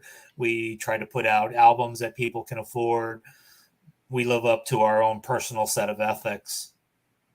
Yeah, I get that from watching a lot of the videos, and that's probably one of the reasons why I'm still intrigued by them. I mean, musically, I like what I'm listening to, but I think it's that part about them that really intrigues me and makes me want to explore about that, because it doesn't matter, what endeavor you're in. Success, if you're not careful, can change you in a way where, you lose your original vision. Anyway, Chris, what do you have up? Look, I'm gonna show a record rather than a CD, and if Ed is still on, today is very American centric, CD centric for me, but we'll do some PJ Harvey, Rid of Me. And if I remember right, this was recorded by Steve Albini, and you've definitely got some of that sound. A lot of people didn't like it, but Rid of Me, Highway 61 Revisited, the Dylan cover, 50-Foot Queenie, Man Size. I mean, oh yeah, there it is. It's recorded by Steve Albini. PJ Harvey is someone that I got a couple of her albums in the 90s, and I didn't really keep up on buying her material, and I'm not really sure why, because I probably should like it. I think there's one or two more CDs that I've picked up recently because I bumped into them cheaply, but she's probably somebody I probably should know her discography better than I do. For me, it's interesting because she was Sheila Nagig and Rid of Me were released on Too Pure, which is my favorite label of the 90s. The one that I can, for this very episode with you guys, I have quite a few records I can show from Too Pure. And I love basically all the bands released on Too Pure. I really like, apart from PJ Harvey. I really, really don't like her at all. But I still have this that I bought back then in '93, the 4-track demo. Okay. Which is basically demo versions of the record you just showed. So less produced and for me much more acceptable. And no sex, yeah. Yeah, go on. Sorry. Oh no, I'm not sure this is. I'm not sure we have to be scared of no sex on this train. No, but yeah, PJ Harvey. It's funny for me to see everyone now, like people like Mazzy, like PJ Harvey. Like back then, when her two first albums were released, she was an instant success. Sheila Nagig was like a #1 record in the UK, even if it was on a small independent label. Because I guess even if I didn't like it, it was because it has such a strong personality that one didn't work with me, but it could have.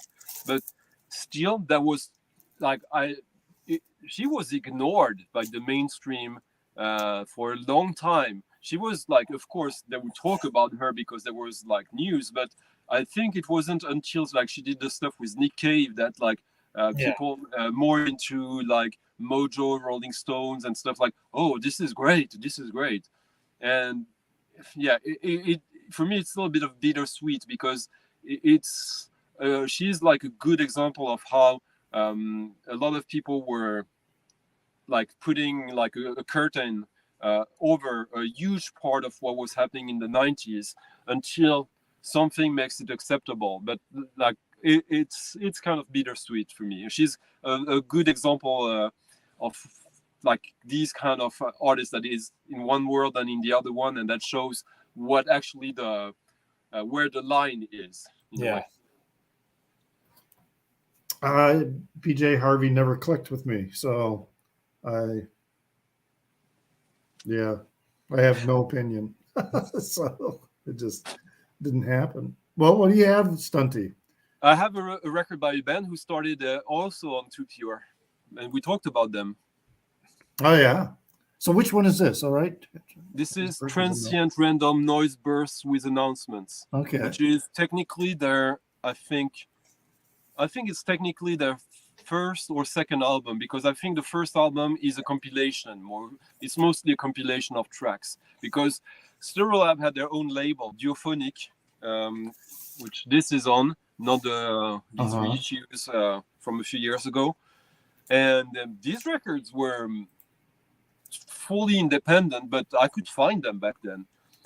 Unfortunately, this is an interesting record, but because it's, as you can see, this is my introduction also to starting to be critical about vinyl as a medium, as you get this, which I can tell you doesn't sound too good. Yeah. Metallic colors is always like a bad idea. Like sometimes you're lucky, but this record is I used to like it / really like it. The next one, Mars Odiak Quintet, I really like as well. And after that, I think it was Emperor Tomato Ketchup, and that's when I lost interest in them. It's not that they were less, they started to be shit. It's just that these early albums, there's a kind of there's no rule. You don't know what to expect. There's not because it's shoegaze, it's space age music, it's 60s pop music, it's noise, it's electronic music, and so it wasn't a band that was easy to describe what they were back then. I saw them back, I think, between 92 and 94, I saw them 4 times live in Paris. It's one of these bands I bought a t-shirt of at the gigs. And it was never my favorite band, but they were part of what was around that was important and a mainstay of what was going on that we were curious about. Yeah, that was a. What do you got? Which one you have there, Chris? This is the one I was trying to show earlier, the space age bachelor pad music that came out exactly at the same time, which is completely electronic, if I remember correctly. Yeah. Okay. So yeah, I just saw them Thursday night here in Chicago. Oh, okay. And it was a really good show. I mean, really, really good show. And I was completely unfamiliar with them, so I had to listen to a few things before going.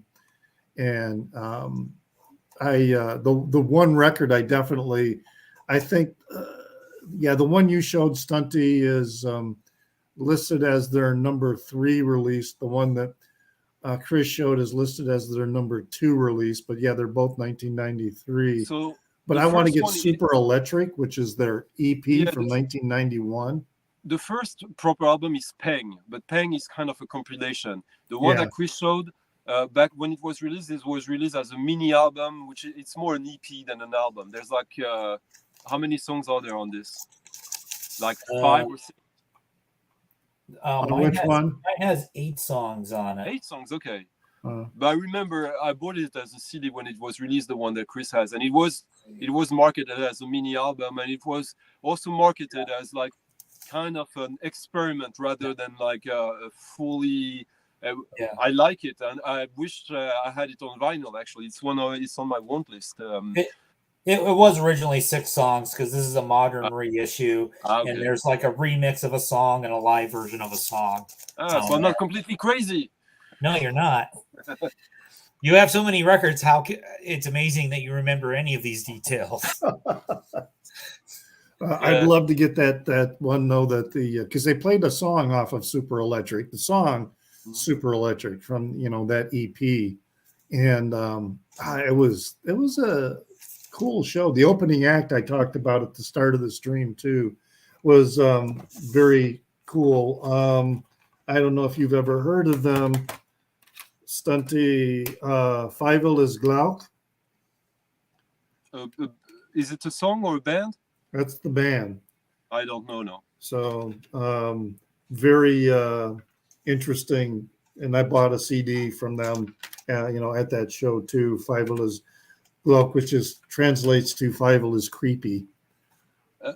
An interesting thing about Cyril Lab back then also is that sometimes they would release an album like on a bigger label. They released an album on Warp. I believe in the US I think they had something on Thrill Jockey maybe, but they always had their own label. And back in the 90s, I believe in the indie pop world, they were really before everything that is going on now, because they really played like they would release 7 inches very often, and there would always be like 1, 2, like 3, 4, 5 color variants, which was very unusual back then, which means that it also created a very hardcore fan base of people who were collecting all the editions of this, which seems silly to me back then because they were the only band doing that. In the industrial world, there was some of that, but to that level, they were quite unique. Now it's very normal and banal, but yeah. No, the friend I went with, the reason he got the tickets, he was saying he was unfamiliar with them as well, but he said they have a huge cult following. So I wanted to check them out to see what the deal is with the cult following, and but yeah, I enjoyed it. That was a really, really good show. They split a long time ago because the origin of the band is Laetitia, the French singer, and Tim Gain. They were an item, and of course, like music, touring, and like all they're officially the band is not together anymore. So I believe that this is like I don't know if it's a reunion tour or if it's like an anniversary tour. I think it's a reunion tour because when I got, where is it? I showed it at the start here. I thought this was like a brand new record so they were touring. So, I mean, because this one here, but this is really a compilation of all their earlier material. It's compilations of rare or like non-album tracks, basically. Right. So, and they pretty much played almost everything on this for their show, with a few exceptions. They did play the one that the collaboration with Nurse with So it's a promotional tour. Yeah. So they must need money, which is perfectly fine. Who doesn't? Yeah. So, but it was. I'm really glad I went to that show. It was very cool, and as I was saying on someone's stream recently, back then when I saw them, it was it was always interesting, but it was rarely amazing, because back one thing with Stereolab also is that they use instruments from very different areas in music history. Like they would use vintage old guitars, synthesizer from the 60s, the 70s, the 80s, etc. So when you arrive to the next venue, to the next city, and the sound engineer there has like maybe 30 minutes for you, and he has to make sense of all these different instruments that have completely different philosophy in how they should sound and sound live. So often it was kind of improv, like the sound of them. Now that they are like a cult band, etc., I guess that all of that is much more prepared and taken care of. So you probably saw a much technically better show than all the ones I saw back then. Oh yeah, it was very tight, and they were playing very traditional. The guitar player, he played a Fender Telecaster for almost the entirety of the show. He swapped out and played a Stratocaster for one song. The bass player he swapped instruments twice. He played a 6-string electric bass for a couple songs, and then the drummer, big old bear of a guy, and definitely looks like the oldest person around. But he was the one who was he had his drum kit, but then he also had some electronics over there, so he could set up some drum machine and electronic rhythms going on. Their drummer, I don't know if it's their regular drummer or their historical one, maybe it's someone else for the tour, but their drummer is a very underrated guy by the fans, because he's done lots of different projects, very interesting stuff, like in electronic music as well, which tends to tell me that it's that. But so you're saying that the guitar player, he had his little Rory Gallagher moment when he went with the Stratocaster. Yeah, and I can't remember what song it was, but he had a lot of effects. Yeah. He had a lot of effect pedals, and he was doing a lot of that. And then I can't remember her name, the singer, Laetitia Sadier. Yeah, she was playing this little keyboard, and then she played once in a while. She brought out a Telecaster that she was playing for effects, and sometimes she was playing rhythm, while then the other guy was going like bonkers with the distortion and the sound and everything. I mean, it was a very, very tight show, very well rehearsed. And they appeared to have an intimate relationship with the guy on the soundboard, because she talked at the end of the show, she talked to him, and praising him or whatever. So I don't know if he's touring with them or the sound guy for the venue just turned out to be really exceptional. And they were very happy with what he was doing for them. The record you got there, try to get the volume which has the collaboration with Nurse with Wound. That's the one I have. Oh, okay, great. Yeah, and they did play one of those songs. They played Tripping with Birds. Oh, nice. So yeah, that was it was a great song. The problem was there were people smoking pot in the venue, which surprised me. That's the first time where I've been to a show where they were doing it inside the venue. Usually everybody's doing gummies. And the cloud of smoke was so big that pot smoke makes my blood pressure crash. So if it wasn't for the fact that there was this rail I was by, I think I almost passed out because my blood pressure was gone way down. And here they're playing this, Nurse with Wounds song, great song, but I was so, I was almost blacking out. And by the time I got back to normal for the rest of the show, it was, smoking marijuana, it makes my blood pressure crash, and my heart rate does not elevate. Normal people, your heart rate will elevate. So that compensates for the drop in blood pressure. But I take a medication that controls my heart rhythm. My heart rate doesn't go up. And I'm like, anyway, that was a good show. Even if I did almost pass out. Well, all right, let me see here. I got a couple more CDs. Pretty pedestrian in many respects, but I really like this one. I think it's my turn. Yeah. And if it isn't, oh well, we're gonna go.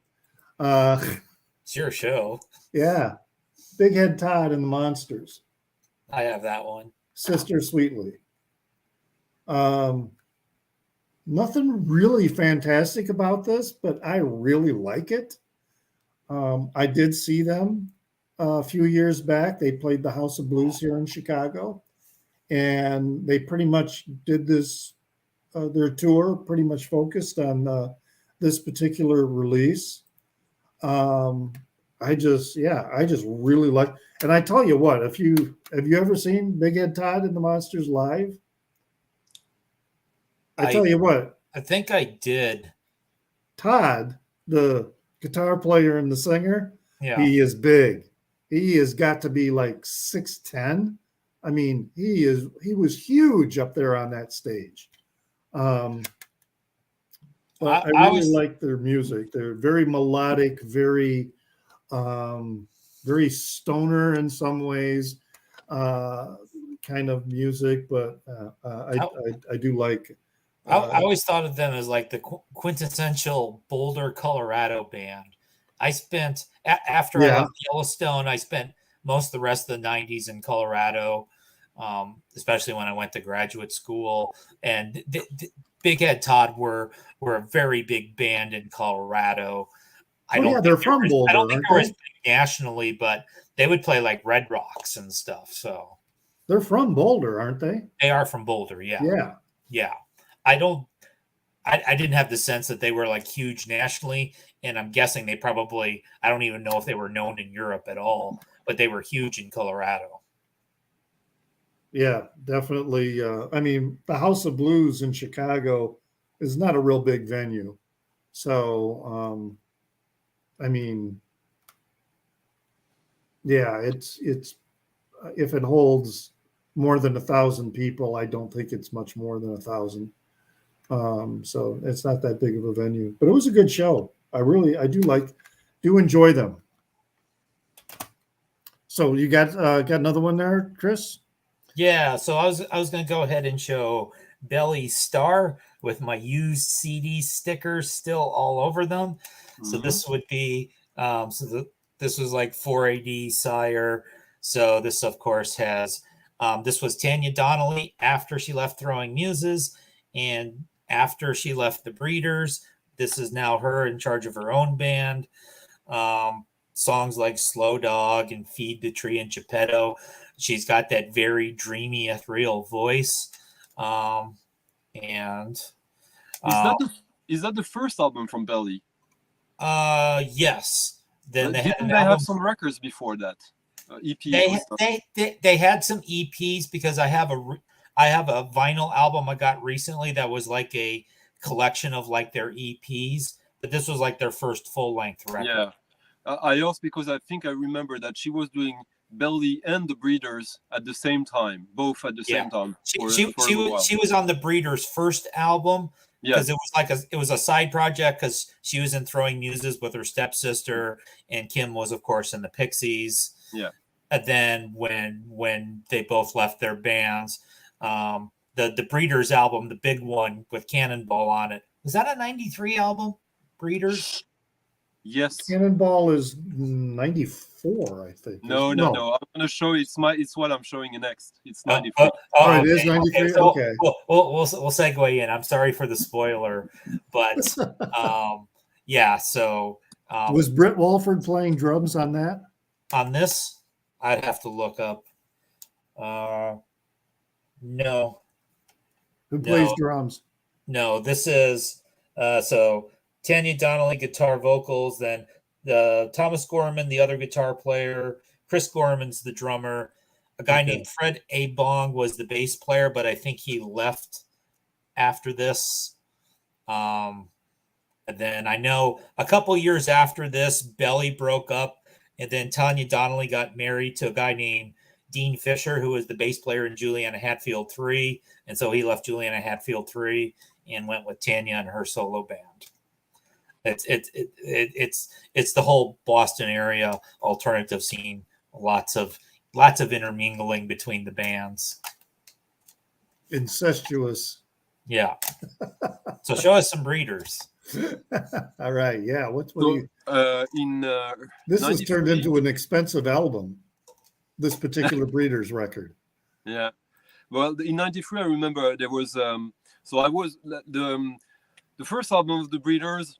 Honestly, I don't like it. I think it's a boring album. The first EP, Safari, I love. I think it's amazing. I think I showed it in a previous stream with us. And then in '93, I remember there was an evening where there was a premiere of Abel Ferrara movie I wanted to go see. And at the same time, there was a free gig of the Breeders at the French National Radio. And I wanted to do both. And I managed just in time to do that. And they played Cannonball. And I didn't like it.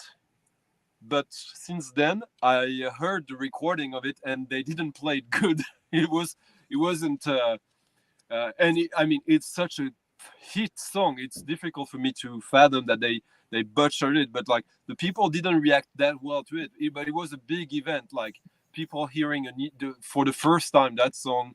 And I remember the host of the radio show. It was in a big hall. Everyone was seated, and everyone was like, "Yeah, like the new single from the Breeders." And everyone was a little bit underwhelmed. But when we got the actual record, okay, it makes sense now. But then came the album. Here is how it came in its glorious limited edition with a bonus 7-inch. And yeah, this is just probably the one perfect pop rock record of the 90s, in my opinion. It's just close second is Woo Wee Zoe from Pavement, but this for me is the range of songs, or the creativity in the recording, the way she, like in the Pixies, how she uses certain microphones for the voice, different ones during the same song for effect. It's a fun album. It's a creative album. It's a forward-thinking album, and it's a timeless album. And it is. I didn't think about it until Chris said it minutes ago, that this is her first proper album outside of the Pixies, because the first album was a side project to the Pixies. This is her after the Pixies, and yeah, it's by far the best one. There's nothing she did after that comes close to this, in my opinion. Yeah, there's not all the vinyl releases of Splash are expensive, but there's a couple of them that are really expensive for some reason. But yeah, I've got it in my want list. I have that in Pod, so, and I like Pod, so I'm the contrarian there. I like Pod. Well, I mean, I know a lot of people who say they like it, and they probably do. It's just that, Pod is very. It's a bit of a downer, that album, in a way. It's like the songs are sounding all a little bit the samey, in my opinion, and it doesn't have the noise outburst that you get on Safari and then on Last Splash, and the different, it's one style. While Last Splash, you get like Hawaiian guitar, you get like right 50s rock and roll, you get sci-fi rock and roll, you get noise. Last Splash is definitely the better of the two. I need to get it and find a cheaper release, because there's just not a single song on Last Splash, in my opinion, that isn't catchy, that doesn't have something that, ooh, this is cool. Yeah. Sometimes the whole song, at one point, there's something that it doesn't hold totally, but most of them do. But every single one has something that, ooh, this is cool. Yeah, the that limited edition, that's the UK pressing that comes with the 7-inch. That's the pricey one, which Okay, well, is close to $100 is to get that. which is fine still, considering that it's such a landmark album, and the UK pressing is the original pressing because 4AD is a UK label. Right. So I'll have Chris, to look. I guess you have it as well. Yeah, I have it on CD. I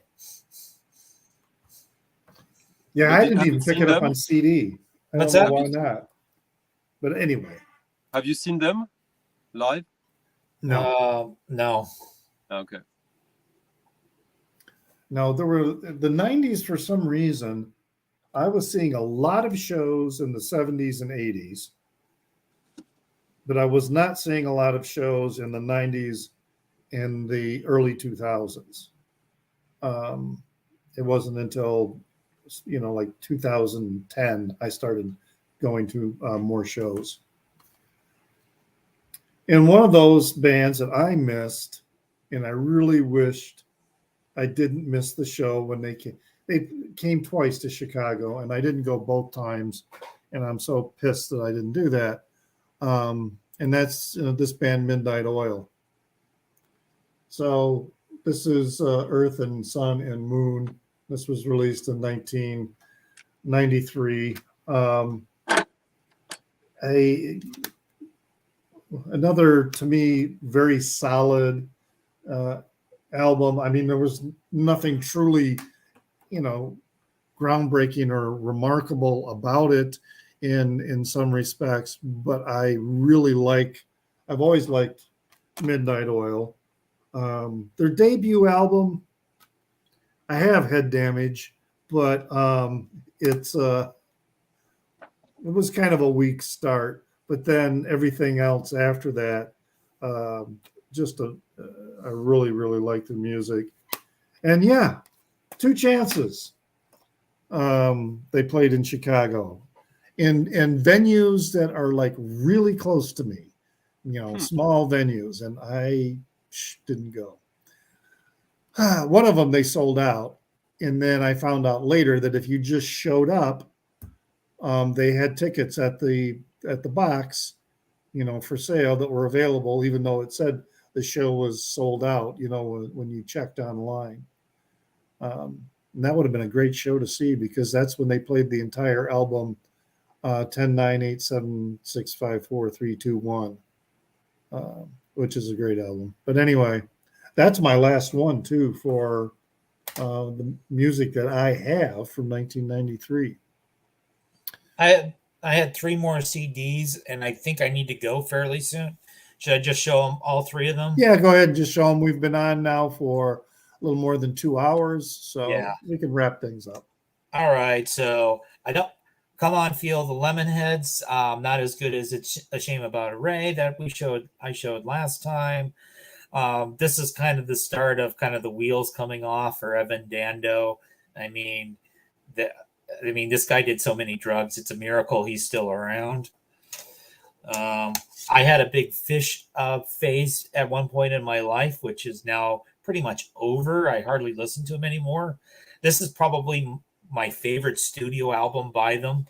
It's called Rift. And I remember my roommate, for a period of time I was living in Colorado, he loved this album. We smoked a lot listening to that album. And then this is somebody I loved back in the day. And Billy Corgan, kind of as a human being, is pretty annoying. And it's one of those things where a person not being a great human really shouldn't affect how you think of them musically, but it kind of does with me for Smashing Pumpkins. So that's Smashing Pumpkins. For me, I saw them live between 92 and 93. I saw them live 3 times, and I still like Gish. I don't have it on vinyl. I bought the CD back then. I wish I had the vinyl. I bought the vinyl of that one, Siamese Dream, but I sold it because there's only one song I like on it, which I think, if I remember correctly, is Red Star. Because the rest is like, it's becoming an alternative rock band in a way. And I don't see a song called Red Star, but maybe that's a lyric or something. Yeah, it was a long time ago. Yeah. But I I had wouldn't them. mind picking up the melancholy and the infinite sadness, but Ooh, that has turned into such a cult recording that For for me, the melancholy is like incredibly bloated. You could yeah. get oh, a all you right. could get a pretty good EP out of that, but like 2 CDs, it's yeah. There's a lot of filler on there. It's like for me, it's like a Yes album in a way. Also, Well, I like Yes. yeah, you do. That's true. I think that I'm guessing Stunty is not a big Yes guy. I mean, to be honest, it's just this the concept itself is so unappealing that I barely tried it. It's one of Yeah. these few bands that I make fun of, but just not seriously because I haven't really gone deep into discovering why I don't like them before even listening to them. It's better that way. Maybe I shouldn't find the right reasons to hate them and tell you that. I'm No, like but that with Radiohead. I will eventually. I know that yes, there are some. It's just that like I like some King Crimson, and I like all the Canterbury stuff so much. I see why this will be difficult for me. I don't like Genesis, even if I like some tracks by Genesis there and there. But yes, seems like I was talking with Michael at 45 earlier about. We were talking about Deuce, the Rory Gallagher album, and I described it as simple music um, that is done in a way that is very difficult to achieve. Yes, for me, seems to be the absolute opposite. Like, let's show you how difficult it is to do this. I might be completely wrong, but that's the idea I have when I think about Yes. Within the context, I know it's rock and roll still. It's not like uh, avant-garde Zappa. Captain Beefheart, but yeah, you guys tell me if I'm completely off, and I will welcome the critique because I come mostly from emotion on that one. I've only casually listened to Yes, because like their prime was like a little bit early for me. Like the 80s stuff, they're more pop stuff, like Owner of a Lonely Heart. I know the Okay, Yes people will tell me that's not real Yes. yeah, and So that's actually like that's the song you've heard all your life without even knowing that it is Yes, which yeah. at least for me, like is everyone who doesn't care about music. Like it's a catchy song, and yeah, I guess it's a good one in many ways. But yeah, Oh yeah, it got all the radio play, but it's that album, the Big Generator, and those later albums. Um, to their last good album was Going for the One. Um, that to me was their recapturing the old Yes that I really loved from like Relayer. That was my first experience with Yes was Relayer, and it always will be my favorite Yes album. huh. I mean, the other stuff I do like, but it takes a while. It took a while for me to really get into Tales of Topographic Oceans until I realized it's based on a book, about Buddhism and mysticism. So and roundabout, the early stuff is it's good. It's fun stuff, but Relayer to me is always there. No. What I love about doing this stuff with you two guys is that like that's for me that like I mostly talk about rock and electronic and techno with this, which I do less so. But also, where else would we start a conversation with the Smashing Pumpkins and then going on the whole debate on Right. Yes? This is, Oh no, that's it's weird how the rabbit holes develop, when you're talking but about music and that. so I had a whole list of stuff that I know where it is that I wanted to show if we had time, but like it's pretty good that like the last one I have decided because it's kind of the opposite of what we've been talking about in rock. All right. But I wanted to talk. I had listed I could talk about Verve, Cop Shoot Cop, Main, Flying Saucer Attack, Manix, Face Healers, Freestyle Fellowship, Funk Dubious, Pram, The Orb, Sie viel Unrest, Bikini Kill, Einstürzende Neubauten, like lots of stuff. I have like 93, really. I had like 376 vinyl records from that year that are not just techno 12 inches. But now I'm going to show about a record that from an American label, American band that I found in a flea market in Paris, which is obviously originally from the Sound and Exchange second-hand record stores in London. This is the first album by La Bradford on Cranky, Chicago. And I don't have the cover. I just have this because it was a test pressing, not a white label test pressing. It was like a minty green test pressing label. Wow. That's a pretty piece of vinyl there. Yeah. It's a double album, and for those who don't know, La Bradford is probably the first band for which the word post-rock was used in 93. And when you hear that album, it obviously takes a lot from the most eerie and ambient sides of the Twin Peaks soundtrack. This is much indebted to that. But it's also like, it's a trio, guitar, bass, and drums. But in the end, it's almost like ambient. And I think they have 6 albums, 5 or 6. I have all of them. It's one of the very few guitar bands that I think have a perfect score. Like, all their albums are great, all slightly in evolution or majorly in evolution from the previous one. And they still remain the same band. And up till the end, they really are honestly great, which is, I'm not defending my own church. Like most of the bands I loved the fact that I hate a lot of what they did, that there's only 1 or 2 great records. This is really a special band, and one that has deeply influenced, like the whole math rock thing wouldn't exist without them in some part. Another band from 93 that is kind of the British equivalent, which I showed also, is Flying Saucer Attack, which was also probably with Tortoise, Flying Saucer Attack, and La Bradford, the first bands were for which you used or you would hear the word post-rock. Yeah, it took me a while to figure out what I get what post-rock is, but sometimes, what was the name of that band again? I'm going to write it down. La Bradford.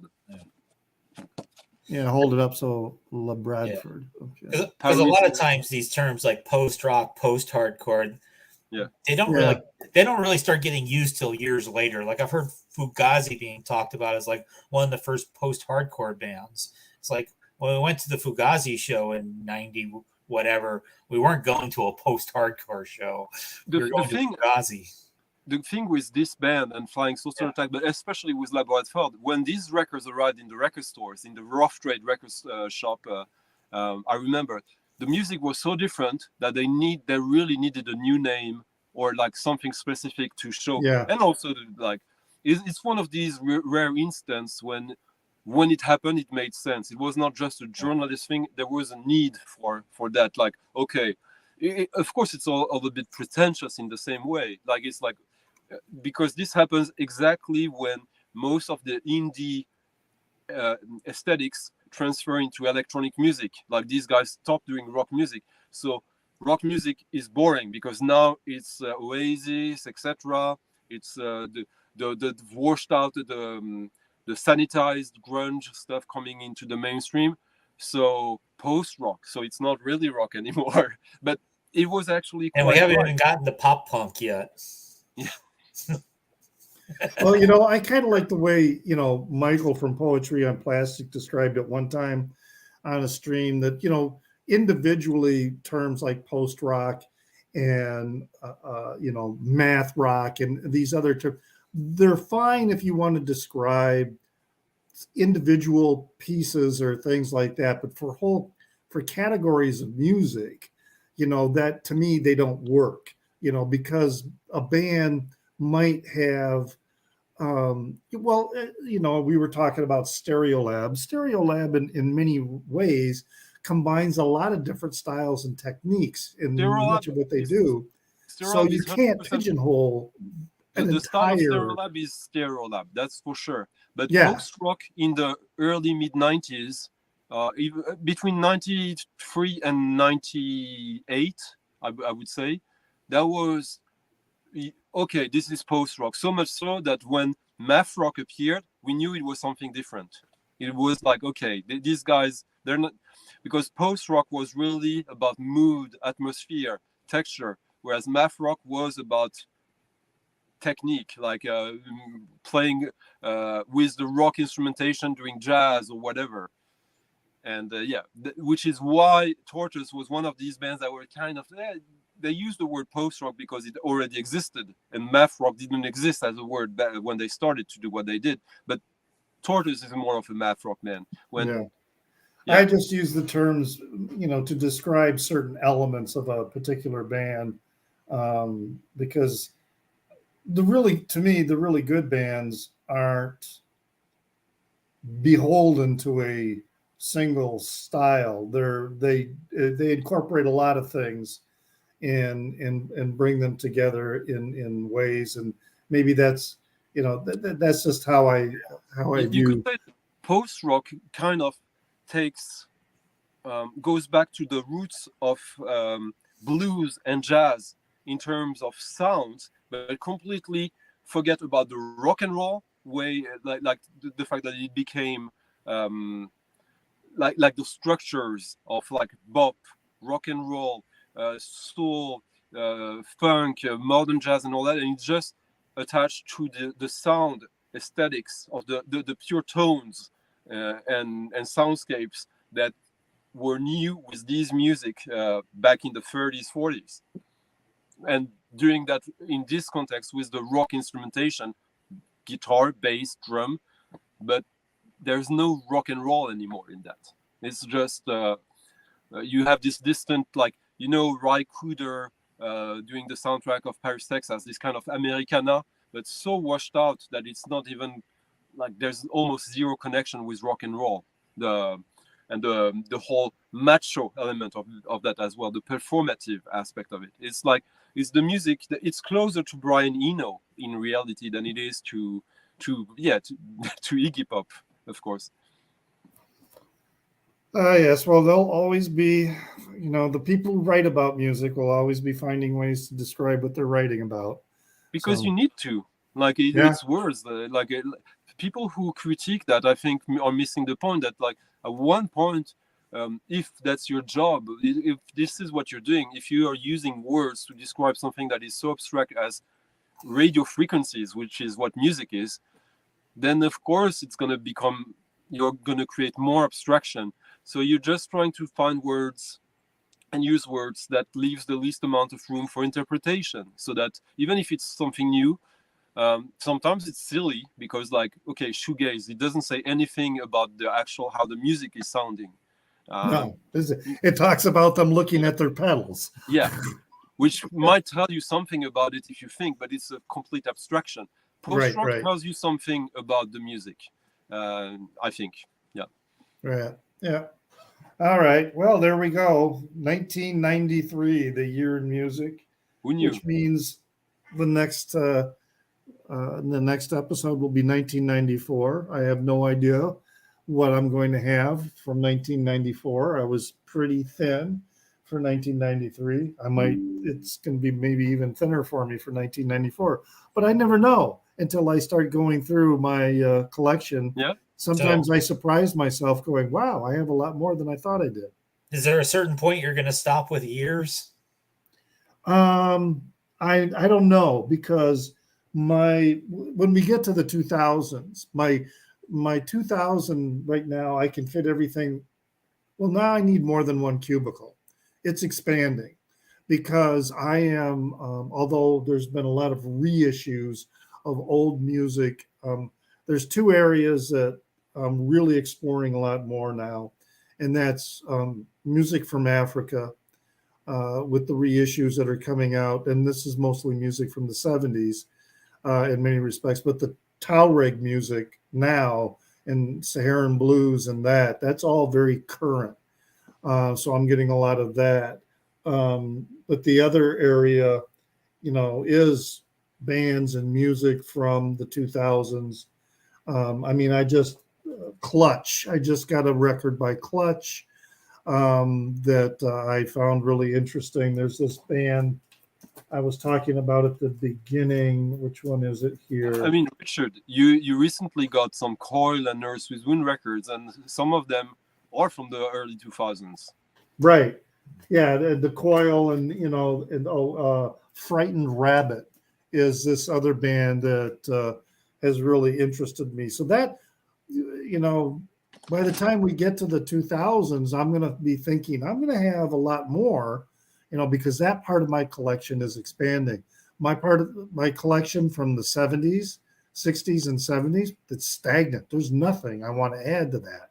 So a thing that is really interesting to me was like when we entered that area, like 92, 93, up until let's say 2009, 2010, is that like the stuff that comes out on vinyl is because like people care about it. So it's all good, or at least it's not just like an executive at Sony, Epic, or whatever, like this format. Like there's a reason for that music to come. I mean, not 100%, but it's very different. So I wanted to, if we had more time, like showing Bikini Kill. Bikini Kill makes no sense for a big label, I guess, in the 80s, and it didn't sell well back then in the early 90s. There was just small hype around it by the people in the know, in a way, because it's not extremely good music either. But they loved what they were doing, and they wanted to put it that way, because also the ethos of Ian McKay, Discord, and we want this on vinyl. It's only like by 90 thing with Kill Rock Stars. Yeah, it's only by 96, 97, 98 that the rock bands, these bands start to struggle to release it on vinyl. They do some, but not everything. With electronic music, everything is on vinyl still, almost. Not the compilations, but there's a lot on, which is very exciting because it's the music that is the most new also, that they embrace that format for such a long time still. And then not so much format wise, but like a lot of the bands that are like really important to me, that your late 80s, early 90s, college rock, alternative. I know that's a terrible umbrella term, but a lot of those bands by like the mid to late 90s, like started losing their major label deals. Some of them persisted on and had decent careers in the indies, but a lot of these people fell away and went on to other jobs. Some of these people came back 10, 20 years later and did something. Some of them never did. So, and then there's a lot of stuff. Most of the major label stuff from the late 90s, I hate. So, well, that was you were getting a lot more. Early 90s. You were getting a lot more bands who were taking a lot more control over their music distribution and their music publishing, because the big record labels basically shot themselves in the foot and created a market that people couldn't live on. So you started getting the indie labels and I think a lot better music than the pablum that was being distributed on the big labels in many respects. But anyway, a lot of things were going on starting in the 90s. Corporatization of radio, as well as the record companies, and a lot of things were happening. It's a bit like, if you look at the 80s from my perspective, like the margins in a way, like stuff like the side project of Wire, all these post-punk bands that were like, most of them they existed, there was an economy for it, but they were struggling. And by the 90s, as the big labels don't have money to do the same stuff they were doing in the 80s, there's only room left in the mid-physical format for these, the bands that were more in the margin. So that's why suddenly a band like Sebado, or like in electronic music, like Aphex Twin and all that, suddenly they are like the biggest bands of the underground, of the music that is almost mainstream, because there's nothing physically to compete with it anymore on the same scale, because the executive of these big labels have gotten the boot, or they are all obsessed with the internet and not focusing on the stuff that already exists. So yeah, which is why I think the 90s is like every decade blessed with creativity. Sorry, I think I lost my wireless signal for a little bit. Okay, well, but Anyway, yep, it was a good discussion today. A lot of good stuff. I got a couple bands I wrote down that I'm going to have to investigate. So But until next time, we have the Gunkles. We have a new video up. So what's Fifth and Mad about this week? No rants. Okay. No rants this week. But we actually have our review of a record. We now have a record that is got the highest review rating of anything we've done so far. Oh, tons of rainbows this week. Yeah. So check that out. And we're also going to be thinking about doing another live stream. Oh, no. Perhaps later in the month. So who knows? I saw your first live stream. I think it was your first. Yeah, that was amazing. But it sure yielded a lot of other videos. Yeah. So check us out at the Gunkles. Chris and Stunty both have channels as well. Be sure to check them out. And always, you got something? I just wanted to say hello to Bodo, who's I just saw he was in the chat. I don't see the chat unless I put the book button there, and yeah. So always remember, folks, that to do not forget to pray for the people inside your head, for they won't be there when you're dead.